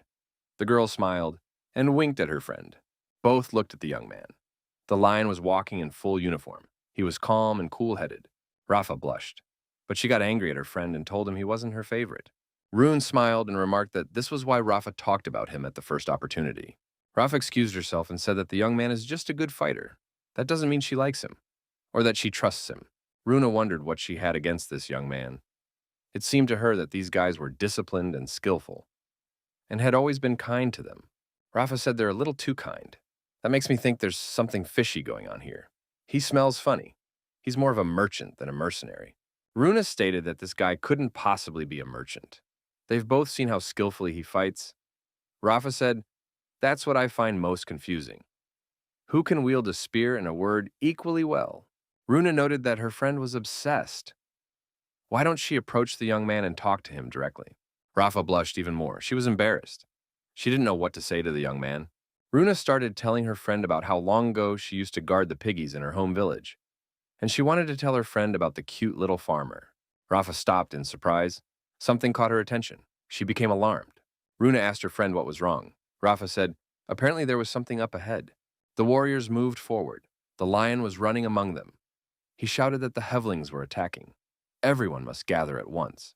Rafa drew her sword, got serious, and shouted to her friends to get ready, and they must protect their master.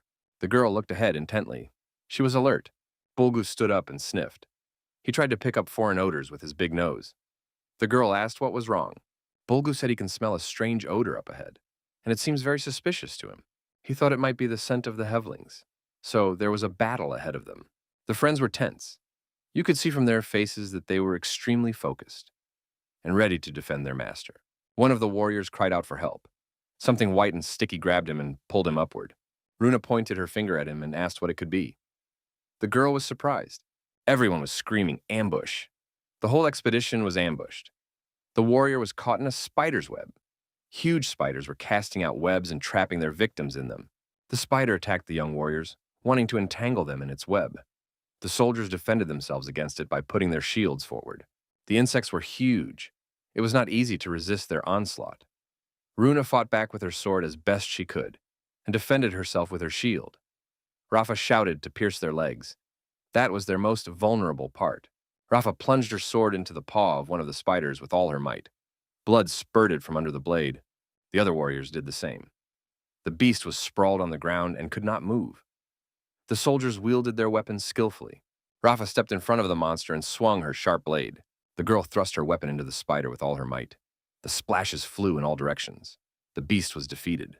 Rafa told her friend that they should help the others. Runa looked at her friend and said she'd better wash herself off. Otherwise, she'd be badly burned. Rufa, looking at herself, said it didn't burn. Afterward, the girl said he had a problem with his head. The next moment, Rafa fell face down. The last thing she thought was that she hated her armor. His father died in a bout of storms. The son of the village head tried to rape his sister. In response, his father chopped off his hand. When a tribal elder gave him a choice, either cut off his own arm or fight. The warrior chose the battle. It was the fiercest of fights. The warrior lost this battle. The price to the family for such an act was either death or slavery for the next 3 generations. But the chief got tired of the blood, and instead of choosing, he simply banished them. They met Jira's troop in their second week of wandering. There were too many of them to fight them. Her uncle died protecting them. Her mother and sister were sent to a wish house. Her Aegean clan was dark and considered the unenlightened legacy of Ainshard. But they were born to fight. They trained their whole lives for battle. Rafa thought her destiny had arrived, but it turns out it wasn't over yet. The girl woke up inside the web. She couldn't move. She couldn't feel anything. Someone told her that if it were her, it would be better not to move. The girl asked who was here. Her eyes were blurry. On the other hand, someone had told her that the paralysis would pass soon. She'd better save her strength for now. The girl didn't understand anything. She asked where she was and what had happened to her. She was asked, what was the last thing she remembered? Rafa replied, she remembers fighting the Hevelings. She remembers how one they destroyed. The girl asked how many her interlocutor had destroyed. She was told that Leo had killed 4. He and Cancer had killed 3. The warriors were webbed to the wall. There were many of them. Virga seemed to have killed 3 as well. Virga was as calm and cold-blooded as ever. His face expressed no emotion. Virga said that Himgal is, as always, very polite to the girls. Hem responded by telling Virga to shut up. Virga calmly said that Raku needs to do a better job of teaching manners to his pets. Hem replied that when he was free, he would teach Virga manners. Hemgal and Virga continued their verbal altercation. Rafa decided that almost the entire expedition was here. The lion noticed that not everyone was here. Only those who had gotten spider blood on them are probably here. The girl calmed down. Thank the gods, she thought. Rafa was slowly coming to her senses. The lion, who was not far from Rafa, asked the girl if she was glad her big hairy boss was okay. The girl snapped back. I wish the young man would worry about himself. The girl stated that she didn't care. If the Hevelings ate her boss, she wouldn't care, as long as her girls were safe. The girl wondered if no one was going to eat them. It was a faint hope. Lev said he hoped so too. He doesn't think the spiders were trying so hard for a simple snack. The guy suggested the girl look around and tell him what she sees. Rafa said she could see the lion and everyone else. And something else caught her attention. Rafa noticed that there were rocks flying. How was that possible? Hem noticed that was exactly what he was talking about. Virga said he was beginning to fear for the future of their race. I wish Hemgal had kept his mouth shut. The warriors noticed a rock flying and a Heveling nearby. At the 7th level, the laws of nature ceased to apply. Hem said, that can't be. He was very surprised. Virga said it might very well be, and he suggested that Hem should get clever. The Hevelings led them deep into their territory. Hem stated they're bugs. They can't act that smart. Rafa remarked that it was probably instincts. Lev doubted it was instinct. Had their instincts allowed them to ambush and capture half the leaders?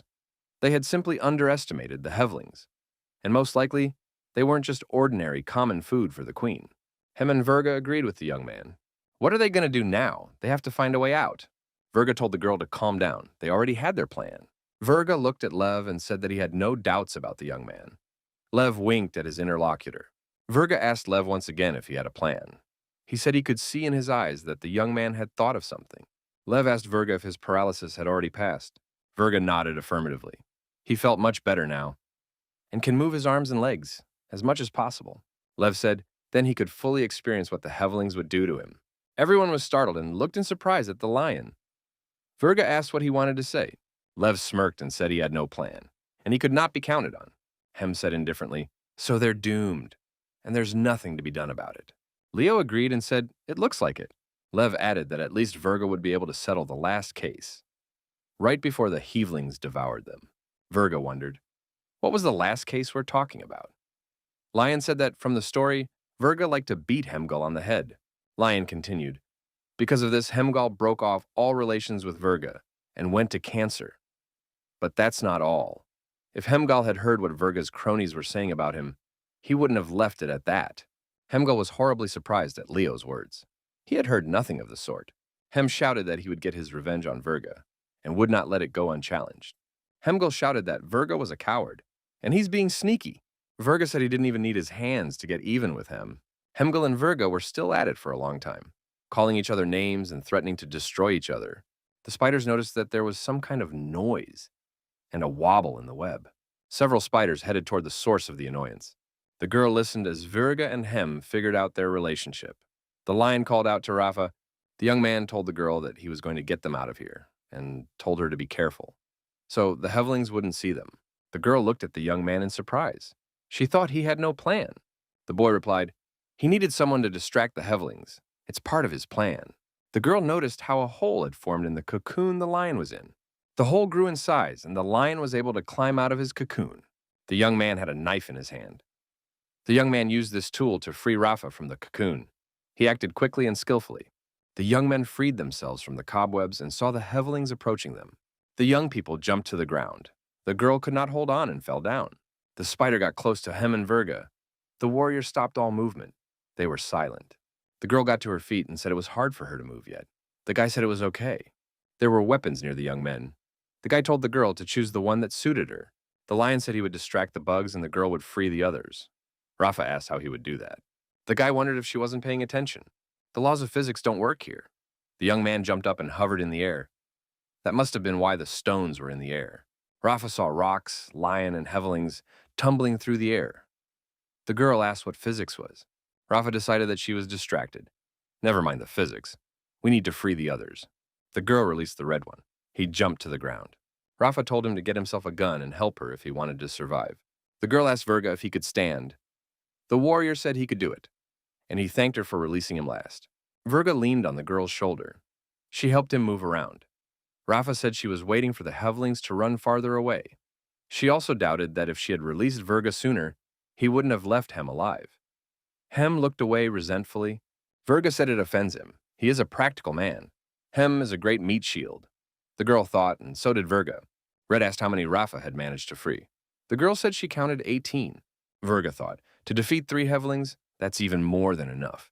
Hem said there were more than 3 already, and suggested that everyone look in that direction. Red and Lion engaged in battle with the Shevlings that had come up. The insects were very fierce. Rafa shouted that the Hevlings were coming. Rafa shouted that the Hevlings were coming. The girl noticed that someone was in danger. One of the warriors pressed his back against a rock. The Hevling was coming at him, moving its fearsome jaws. Rafa sprang at the bug, swung her sword, and brought her weapon down on her opponent with a scream. The girl chopped off one of the beetle's legs, and thus drew its attention to herself. The warrior immediately ran away. The girl shouted for him to help her, and now she was a target for the Hevling. The warrior, without stopping, ran further away and shouted that he had a family back home. Rafa was left alone with the Hewling. Rafa had to fight alone. She was thrusting her sword into the body of a huge beetle. It was very hard. The bug managed to throw the girl far back. Rafa dropped her sword in flight and landed far away from him. The girl made sure to get close to her sword. She had to hurry. Rafa held out her hand. It was still a little ways away from the weapon. The bug grabbed the girl and was about to sink its jaws into her. Rafa screamed. The bug's jaws were almost near the girl's face. Rafa screamed in fear. Tears showed in the girl's eyes. She screamed, "Help!" She didn't want to die like this. The next moment, the beetle loosened its grip, and the girl was able to break free of it. She did not understand what was the matter. Then she saw Lion, who thrust his spear right into the eye of the terrible insect. Hevling fell to the ground, struck dead. The young man managed to save Rafa at the last moment. The guy apologized to the girl and said he was almost late, and apologized. Rafa looked gratefully at the young man. He had just saved her life. The beetle kept moving. It was agony. The lion wondered if it was still alive. The guy climbed on the Hewling again and continued to finish him off with his spear. The girl watched it with bated breath. In her eyes, Lev was a very courageous and brave warrior. At some point, there was a crunch and something burst. The girl clenched her eyes and put her hands out in front of her. The guy continued to maul the insect, which was thrashing in agony. The beetle stopped moving. It lay in a pool of its own blood. The lion had finished the insect. The lion left the bug alone and rushed to the girl. Hem was next to her. Lion asked how she was. Hem took Rafa in his arms. She was senseless. Hem told Leo not to worry, he helped her. Lev asked how she was feeling, if she was alive. Hem replied that she had fainted and her arm was broken, but on the whole it will do. The lion said cheerfully that he seemed to owe their crazy goddess again. Hemgul said the lion was getting too soft. He doesn't usually take care of goblins like that. Lion said he had his reasons. He asked Hem to take care of her while he helped the others. The young man was about to leave when Hemgul called out to him. Levo stopped, turned around, and said he didn't have time. Why is Hem distracting him? Hem said Lion, the leader, and he, the fighter, so the guy can take care of her on his own. The lion hefted Rafa onto his shoulders and told the departing Hem and not to blame the young man if he died here. Hem replied, telling the boy not to worry. He would definitely come back. Hem repeated that he would definitely come back, but only after having a good time. The fighter saw a huge hewling standing in front of him. A huge beetle was killing its prey. There was blood everywhere. Nearby lay one of the Reborn. There was blood all around him. Many warriors stood in front of this hewling. It was a huge, evil monster. The warriors were with weapons and ready to strike this evil monster. The girl looked at Hemgul carefully. The girl called out to Hemgul. He asked what was the matter, shaman, why she was not using her magic. The girl said she tried, but this berserker was blocking her way, and she pointed her finger at the red one. Red shouted his name is Drog Grimerson. He is the son of Milk, champion of the Western Hills, and the Hevelings will die at his hands. Hem pushed the red man aside. Hem shouted to the girl to begin her magic. Drog called Hem a treacherous fool and said he had no right to do that to him. The shaman girl began her incantations. She said, O great guardian of the heavens and seas, hear their prayers too. Grant them your grace so that they may crush their enemies. With that, the girl threw the pendant she had on her hand towards the heveling. The pendant struck the insect and exploded. There was a bright flash. Hem looked at it and said it worked. The bug survived. Hem's been working out how much power it takes to destroy that thing. Guess we'll have to do this the old-fashioned way. The warriors pounced on the heveling with their axes, with an unquenchable desire to take down the monster.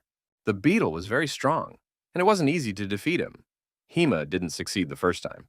The warrior worked his axe and shouted curses at the heveling. He was doing his best. Something happened to that monster that really surprised Hengel. Drog and Hemgul exchanged pleasantries and continued the battle with the heveling. The two warriors stood shoulder to shoulder. Opposite them was a huge beetle that moved its terrifying jaws. Its eyes were burning. The beetle saw them as dainty prey. Hem shouted to the red man to go around to the left, but he didn't finish the phrase in time. Red shouted that he was Drog Grimerson, son of Milk, and so on. At that, he pushed Hem away and moved forward. Hem shouted what he was doing. The insect pushed the two warriors away from him with its paw. They flew a good distance away. The lion calmly watched this clash. The young man reached for his spear and decided he had to come to the rescue. Then the boy put the spear aside and thought he could do little to help now. So he decided to wait a little longer. Rafa coughed and began to come to her senses. The girl rested her head on the young man's shoulder. She seemed to be asleep already. Lev thought, when this is over, we should find a healer. Lev looked at Rafa and thought, shattered arm, several broken ribs, concussion. He'd given her talmic root to make the pain go away. But he could not delay in finding a healer. The young man remembered Hengul's words, something about him being too soft. He didn't usually take care of goblins like this. The guy hoped that after everything that had happened, she would treat him better. Although he doesn't know what's on her mind. Heveling couldn't be defeated. Everyone ran away from him in a hurry, including the son of Milk. Shaman asked Shan what it would take to finish the thing off. Shan replied that she had no idea. Drog was running away from the bug, but there was anger in his eyes. Drog continued his record that he was Drog Grimerson, son of Milk. The girls shouted that they knew and motioned for him to be quiet. The warriors decided to try to drive the bug into the cliff. They decided to stand over the precipice, and as soon as it starts to accelerate, they will scatter to the sides. Perhaps the insect will die after the fall. Drog, the shaman, and Shan stood over the abyss with their backs to the cliff facing the hewling. A stone hovered nearby. The monster came closer and closer to the warriors. The huge jaws of that monster were already very close by. The shaman asked, and what should they do now? Heveling opened his mouth. He was ready to swallow someone. The warriors looked at the insect with horror. They had nowhere to retreat. Suddenly, along with the rocks, Hemgul flew past. It was very sudden. Where did he come from? Hemgul came to his senses and wondered where he was. That Heveling hit him and he lost consciousness. The warrior saw his companions standing on the edge of a cliff, and in front of them, a huge Heveling. Heveling got almost close to his opponents. They stood in close proximity to the cliff. They were in danger on both sides. The situation was hopeless. Hemgal began to think quickly. We must help our friends immediately. Where's the axe? Where's the axe gone? The warrior realized he had to improvise, but something had to be done right away. Hem turned his attention to a rock flying by. It might help him, he thought. The warriors could already see the saliva oozing from the insect in anticipation of easy prey.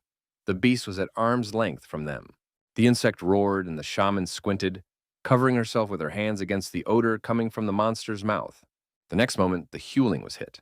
A huge rock landed on his head and crushed it. The girl opened her eyes and saw something she wished she could see but didn't expect it. A dead Heveling lay before the warriors. He had his paws spread out in all directions. On his head was a huge stone that had broken his head. The blood of this terrible insect was everywhere.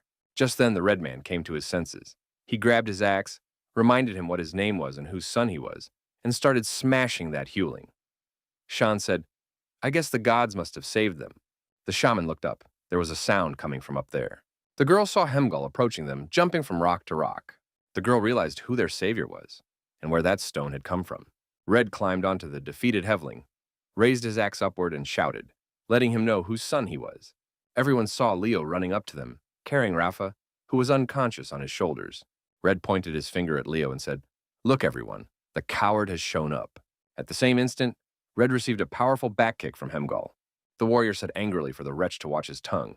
If he cared about his life, that young man and that girl had saved their lives. Shan said it was like that. If it weren't for them, everyone would still be sitting in cocoons until they turned into food. Drog must show the utmost respect. Drog once snapped at Shan and said that she should be in the eastern lands and groveling before the pink-skinned. Shan said that he didn't grovel before anyone. Before that, he was a gladiator. And even before that, he was the lord of the seas of Edoros. Red continued to get smart and said that the only lord he had was the invading pinks. Shan said if all decks behave like this one, they will be lords for reds. Drog said a unique thing. He is one of a kind, Drog Grimerson, son of Milk, champion of the Western Hills, the future chief of the Dragma tribe. Would anyone dare challenge him? Shan stopped paying attention to the red man and quickly walked over to Lion, who was holding the girl on his shoulders. The young man asked how she was feeling, if she was all right. Lion said he put a splint on his arm, but it didn't seem to do much good. He asked the shaman for help, but she said she didn't have the strength to heal. Shan said he could help. He has experience in treating broken bones. The lion thanked him for his help and asked what his name was. The young man introduced himself. His name is Shan Kafar. He is the cheese of Kafar Ramun. The young man bandaged his arm very professionally, putting a new splint on it. The lad said he was willing to do him favors, and he called the young man a lion liberator. The young man said he could just be called Leo. Lev asked if it was true that he used to be a sailor. He wouldn't mind hearing stories about his adventures sometime. Shan said he'd tell them when they got out and have a drink. Shan asked if the lion could hear the sounds. Red continued to shout. He declared that these lands would belong to him, and his name would be akin to the names of the gods. Virga told him to shut his mouth. Virga pointed his finger upward and told everyone to look. Everyone paid attention. There was a huge, colorful butterfly flying overhead. It was of incredible size. The lion looked at her and said, Wow.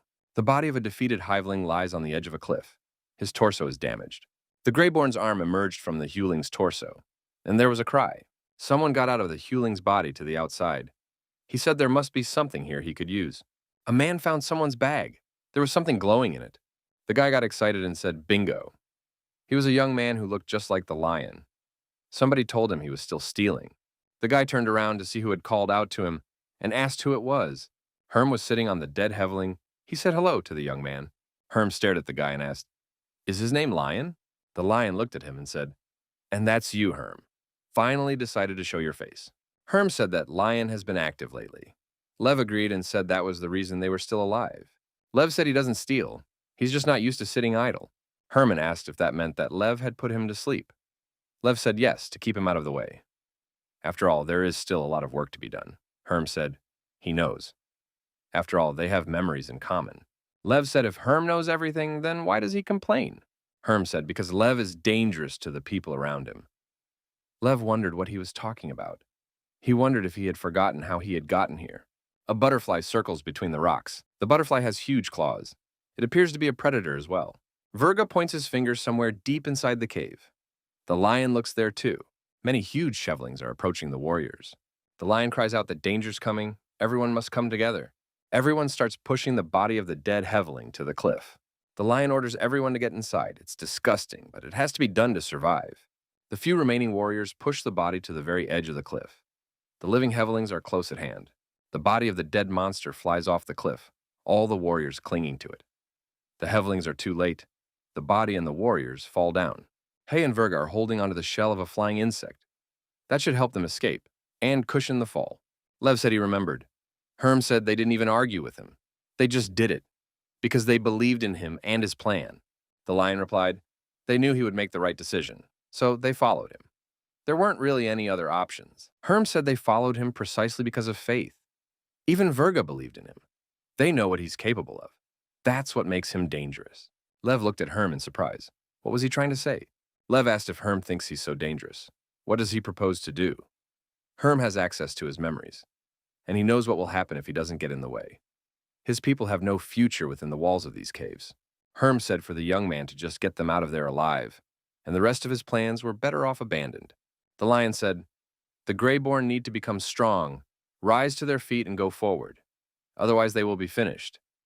These people need to learn to control their own destiny, or they will be slaves for the rest of their lives. Lion said he may not have been born a scarecrow, but he will die a scarecrow, and he has no intention of dying a slave. If Herm doesn't like his ways, he can go back to sleep. A scream came from somewhere off to the side. Lion said there was someone there and shone the crystal. The lion began to look to see where the sound was coming from. The sound came from the monster's body. The guy found the girl there. Rafa started to come to her senses. The guy tried to free her. Herm asked, is the girl hurt? She's no worse than before. She is still under the influence of the medicine, and the heveling's carcass absorbed the blow. Lev wondered why it was just the two of them. Where had everyone else gone? Shadows of Red and Greyborn showed up. Leo pulled Rafa out and sat her down near the wall. The girl was still unconscious. The lion announced that he had found food and water in the other sacks. True, there wasn't much left. There were no signs of life in the neighborhood. Herm asked where everyone had gone. Lion said there are two ways to get out of here, avoiding hitting the huge, deep holes. Or you can go the other way. There are tracks both ways. Herm wondered why they had split up then. What had caused it? Lion shrugged and said he didn't know. But in any case, they would have to choose which way to go now. Lev tried to bring the girl to her senses. Herm assumed that they had split up to explore the area and should be back soon. Then, they should stay here. Lev asked if he heard any sounds. Herm said he hadn't heard anything, and asked where Lion was going. The lion said Maria. Maria, it's you. Herm catches up with Lev, asking what he's doing. Lev says he's going after Maria, and asks him to wait. Herm catches up with Lion and says it's a trap. You shouldn't go there. Leo says he has to, and he won't change his mind. The lion is very dangerous. He remembers slitting the bald man's throat. As the priestess said, he would henceforth be known as the Lion Liberator. He remembers standing at the barricades he set on fire, waiting for his opponent's warriors, recalls executing his rivals by cutting off his head. The young man thinks he can end it here and now. If he lets him go, he'll be free, they'll be free. How he hugged Gorza and promised that no matter what happened, he would always be her brother, like ordering Volker to hand out drinks to everyone because they deserved it, as he promised to make the world a better place in the future, promised it to everyone. Herm decided that he was lying. He couldn't trust him. Mary calls the lion to come with her. She asks him to follow her. Leo asks where Brutus is now. Maria looks around and says Brutus is waiting for them. At last they can all be together, and Leo doesn't have to fight anymore. Leonard repeats, no more fighting. Maria, hugging the young man, says that Leo made it through, and it's all over. They had brought him back to her. It was time to rest. Lev says, what about the scarecrows? They need him. Maria tells Leo that she and Brutus need him. Maria and Brutus are his family, not them.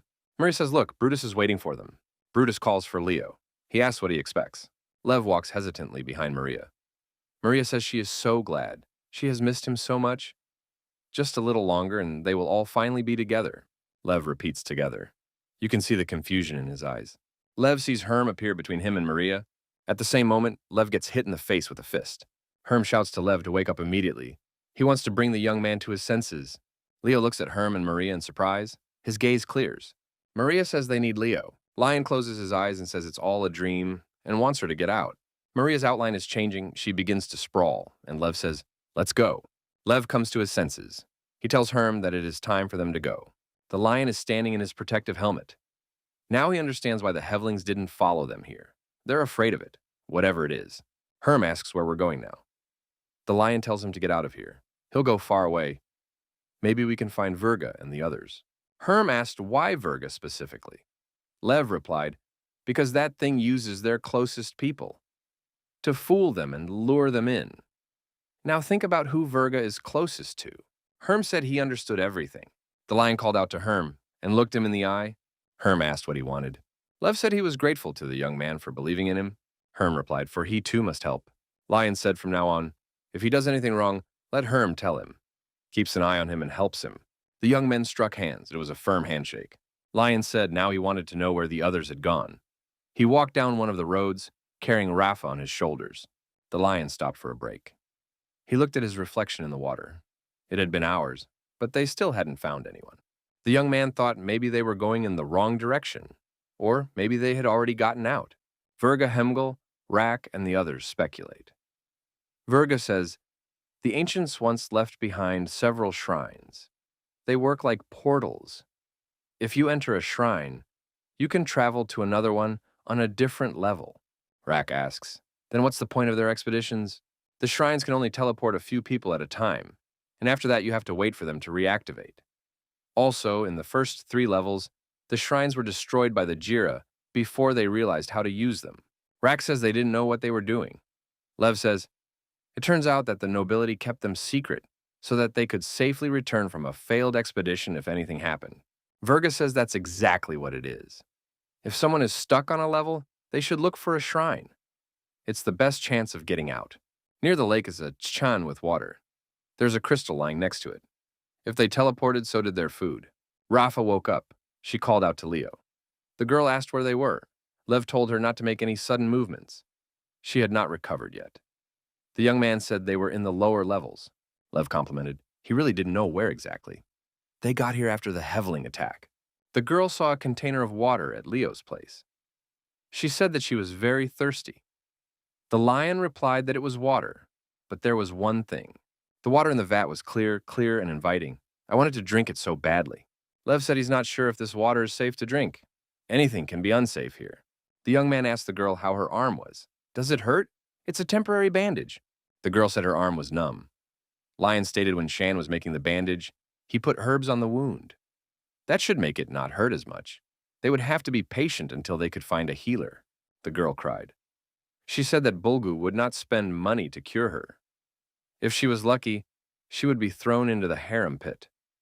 It would be better for Leo if he left her here to die. Lev told her to leave that talk alone. He would be sure to find a healer for her. If Bulgu doesn't want to pay for her treatment, he'll spend the credit himself. Either way, everything would be fine. The girl looked hopefully at Leo. He wasn't joking. There were still tears in her eyes. Lev looked at Rafa. He could tell he wasn't kidding. If he promised, he would keep his word. The girl didn't believe it. She didn't realize that it was so easy to help a stranger, and to spend her own merits on it. Rafa stated if Leo did, she would do anything, even marry him. Lev was surprised to hear such words. It was said by the girl very emotionally. He asked if it was a suggestion or a threat. Rafa began to feel angry for some reason, but the blush on her cheeks told me that she was very worried. Lev said the girl was very serious. Rafa replied, life for life. It is the tradition of her people. Lev looked at his companion. He wanted to understand what the girl was thinking now. The guy says he's in. He takes her life. The lion continued, he doesn't need a wife or a slave girl.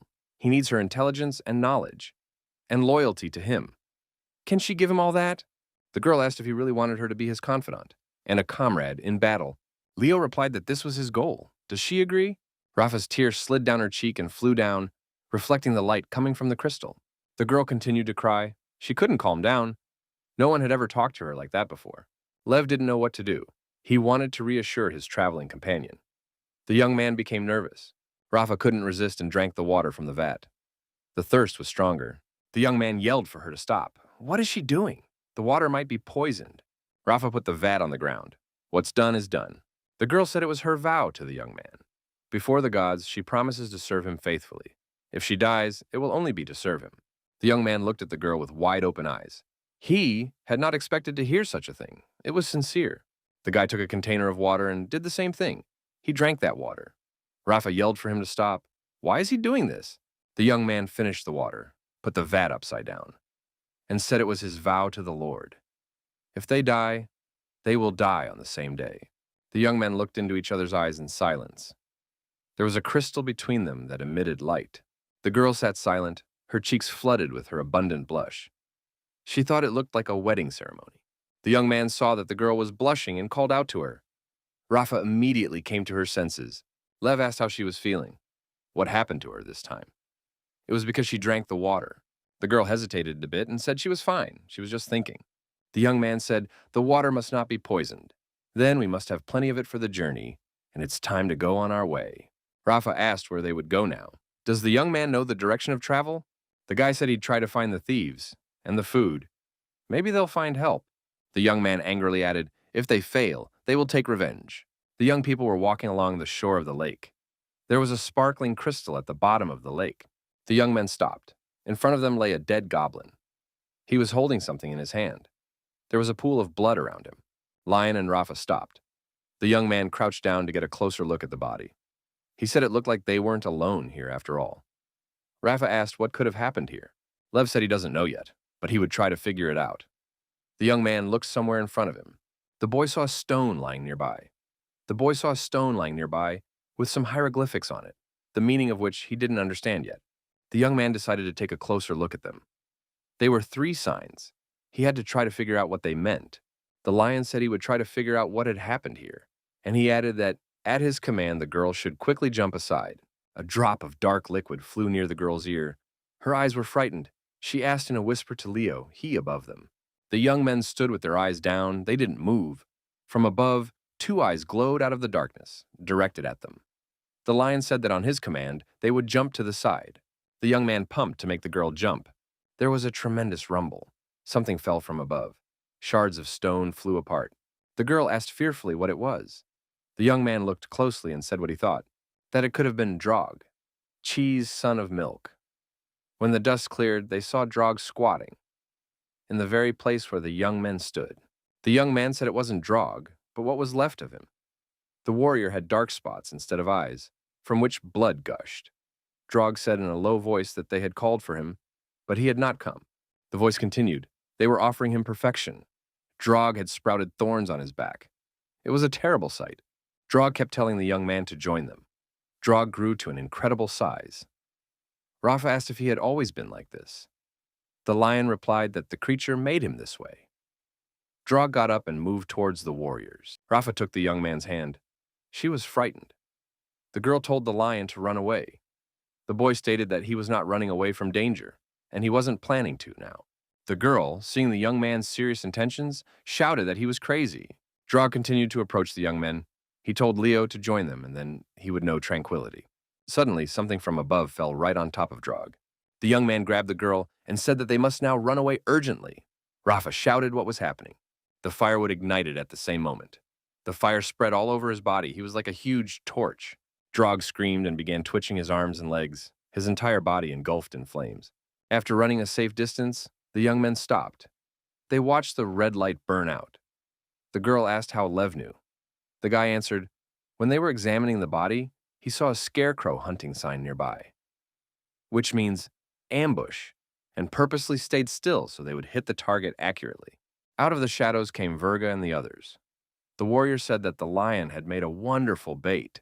Virga continued, though he questioned whether or not he should leave the sign, though he realizes that it was still a wise decision.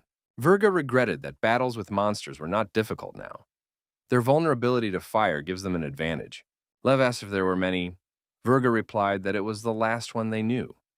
They were attacked as soon as they reached the bottom of the abyss. Virga continued, they were fleeing until they learned how to fight monsters. The lion thanked them for leaving him behind. Virga replied they had no idea where the lion was, and that was strategically sound. Lev replied that he had no doubt that this was the case. Not surprisingly, Virga was unaffected. Lion saw Hem's bag in Hem's hand. He said it was his. Hem agreed, but said it was missing a couple of flasks. The young man looked into his satchel and said that the flasks must have gone to a good cause.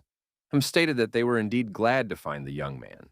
Lev replied that Hem was not very convincing. It was probably only because he was still alive. And he asked Hem what happened. Hem and Verga looked at each other in silence. The lion realized that something had indeed happened. The young men looked around. There were some images on the walls. The shaman said they found this while they were looking for the shrine. Rafa declared that it was amazing. The girl looked around. She was shocked. She hadn't expected to see such a thing here. Rafa saw that there were a lot of rock paintings.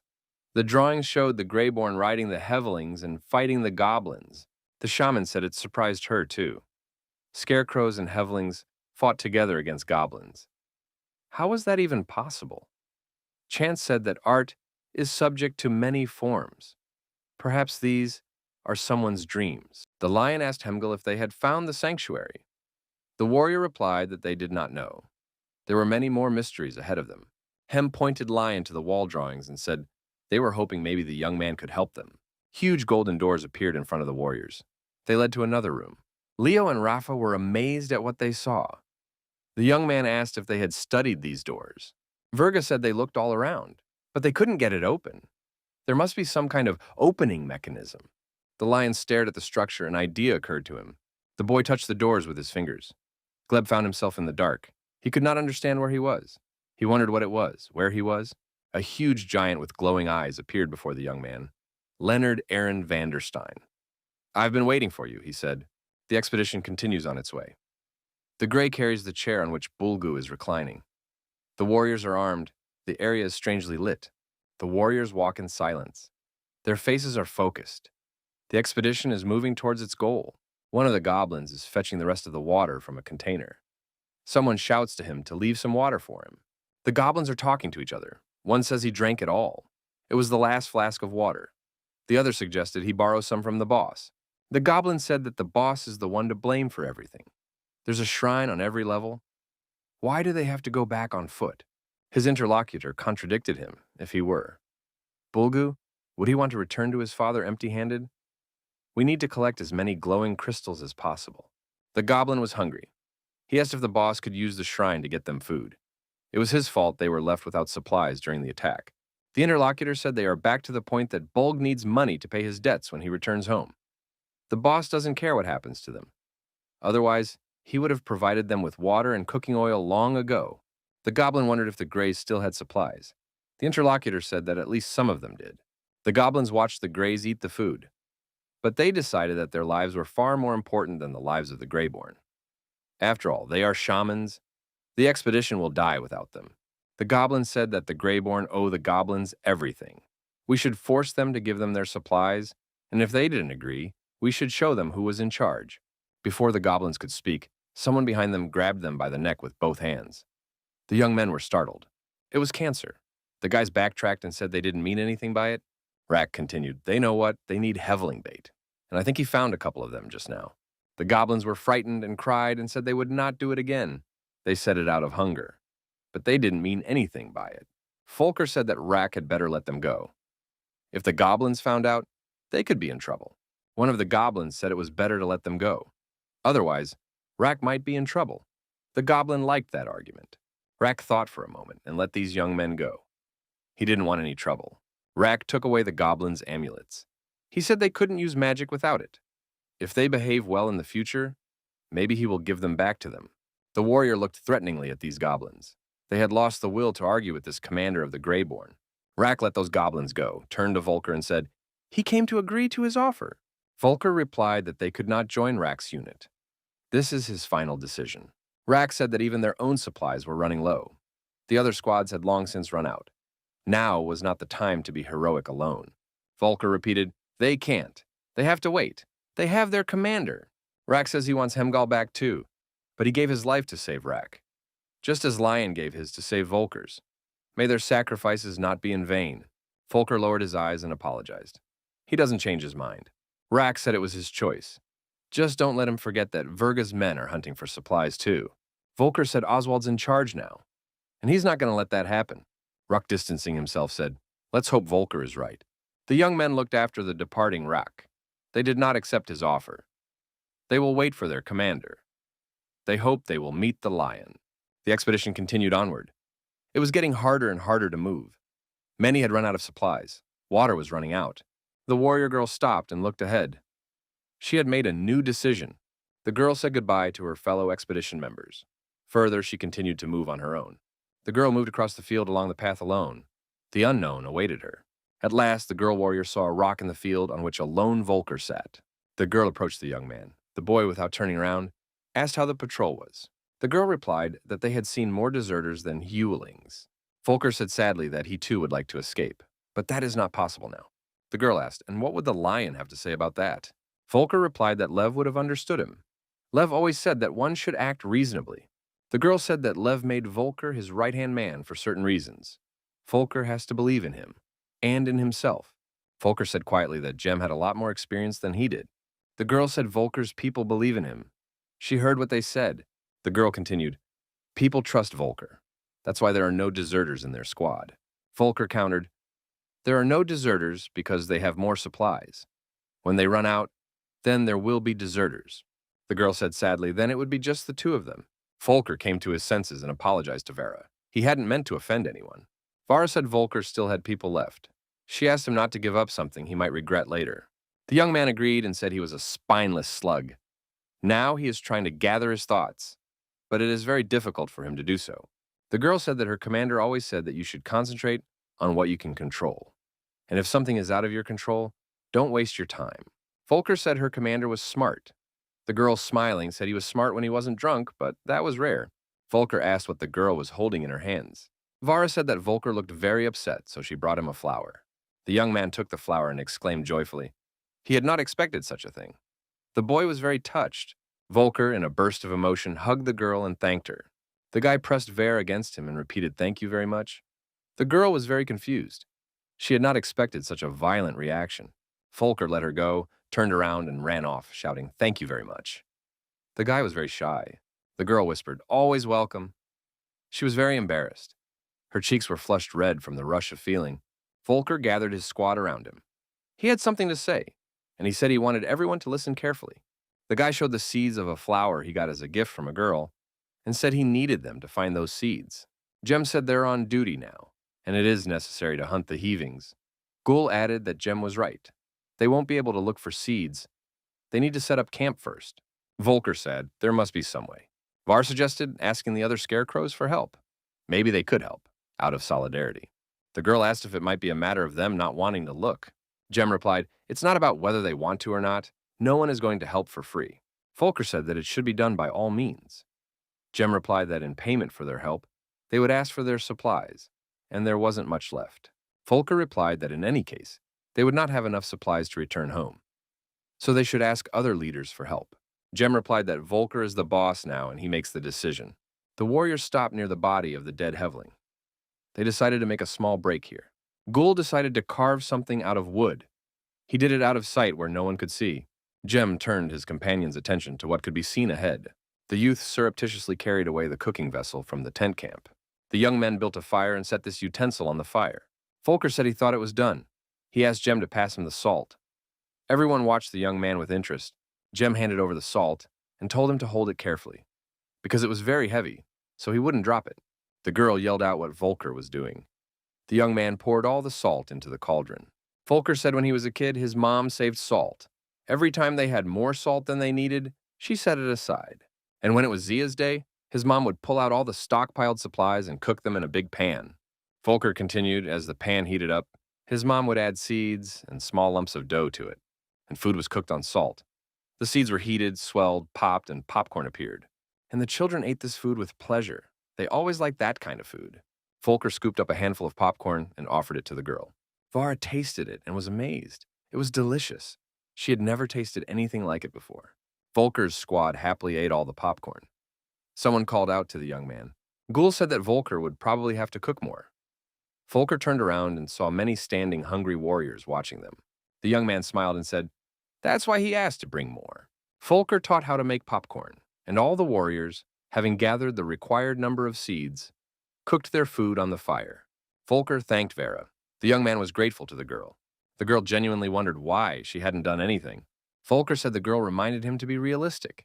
He was afraid to make the first step, but she helped him a lot. The girl said that she was pleased to hear this from the young man. and she is grateful to him for these words. The young men turned around. A warrior approached them and asked if he was interrupting them. Volker saw Ruck walk up to them. He congratulated the young man. He said that thanks to him, they had a lot of food now. Volker countered that there isn't much food to eat. But this method will allow them to cook seeds and other foods they can't cook without oil or water, and this method will help them get home alive. Rak said that Lev was right to choose Volker as he was. Volker said he doesn't like Rak, and he doesn't trust him. But today, he remembered that some things you just can't do alone.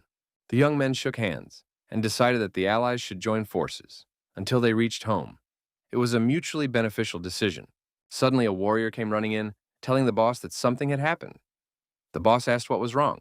Rak was surprised, and he wondered what else could have happened. Why the warrior was so agitated. The warrior began to whisper something in Raku's ear. Volker thought something was wrong. Rak turned around and walking away said, "Looks like they made an alliance just in time." Ruck claimed that Haima Sneak attacked and killed Oswald. That's sabotage. Volker thought that meant they could be next.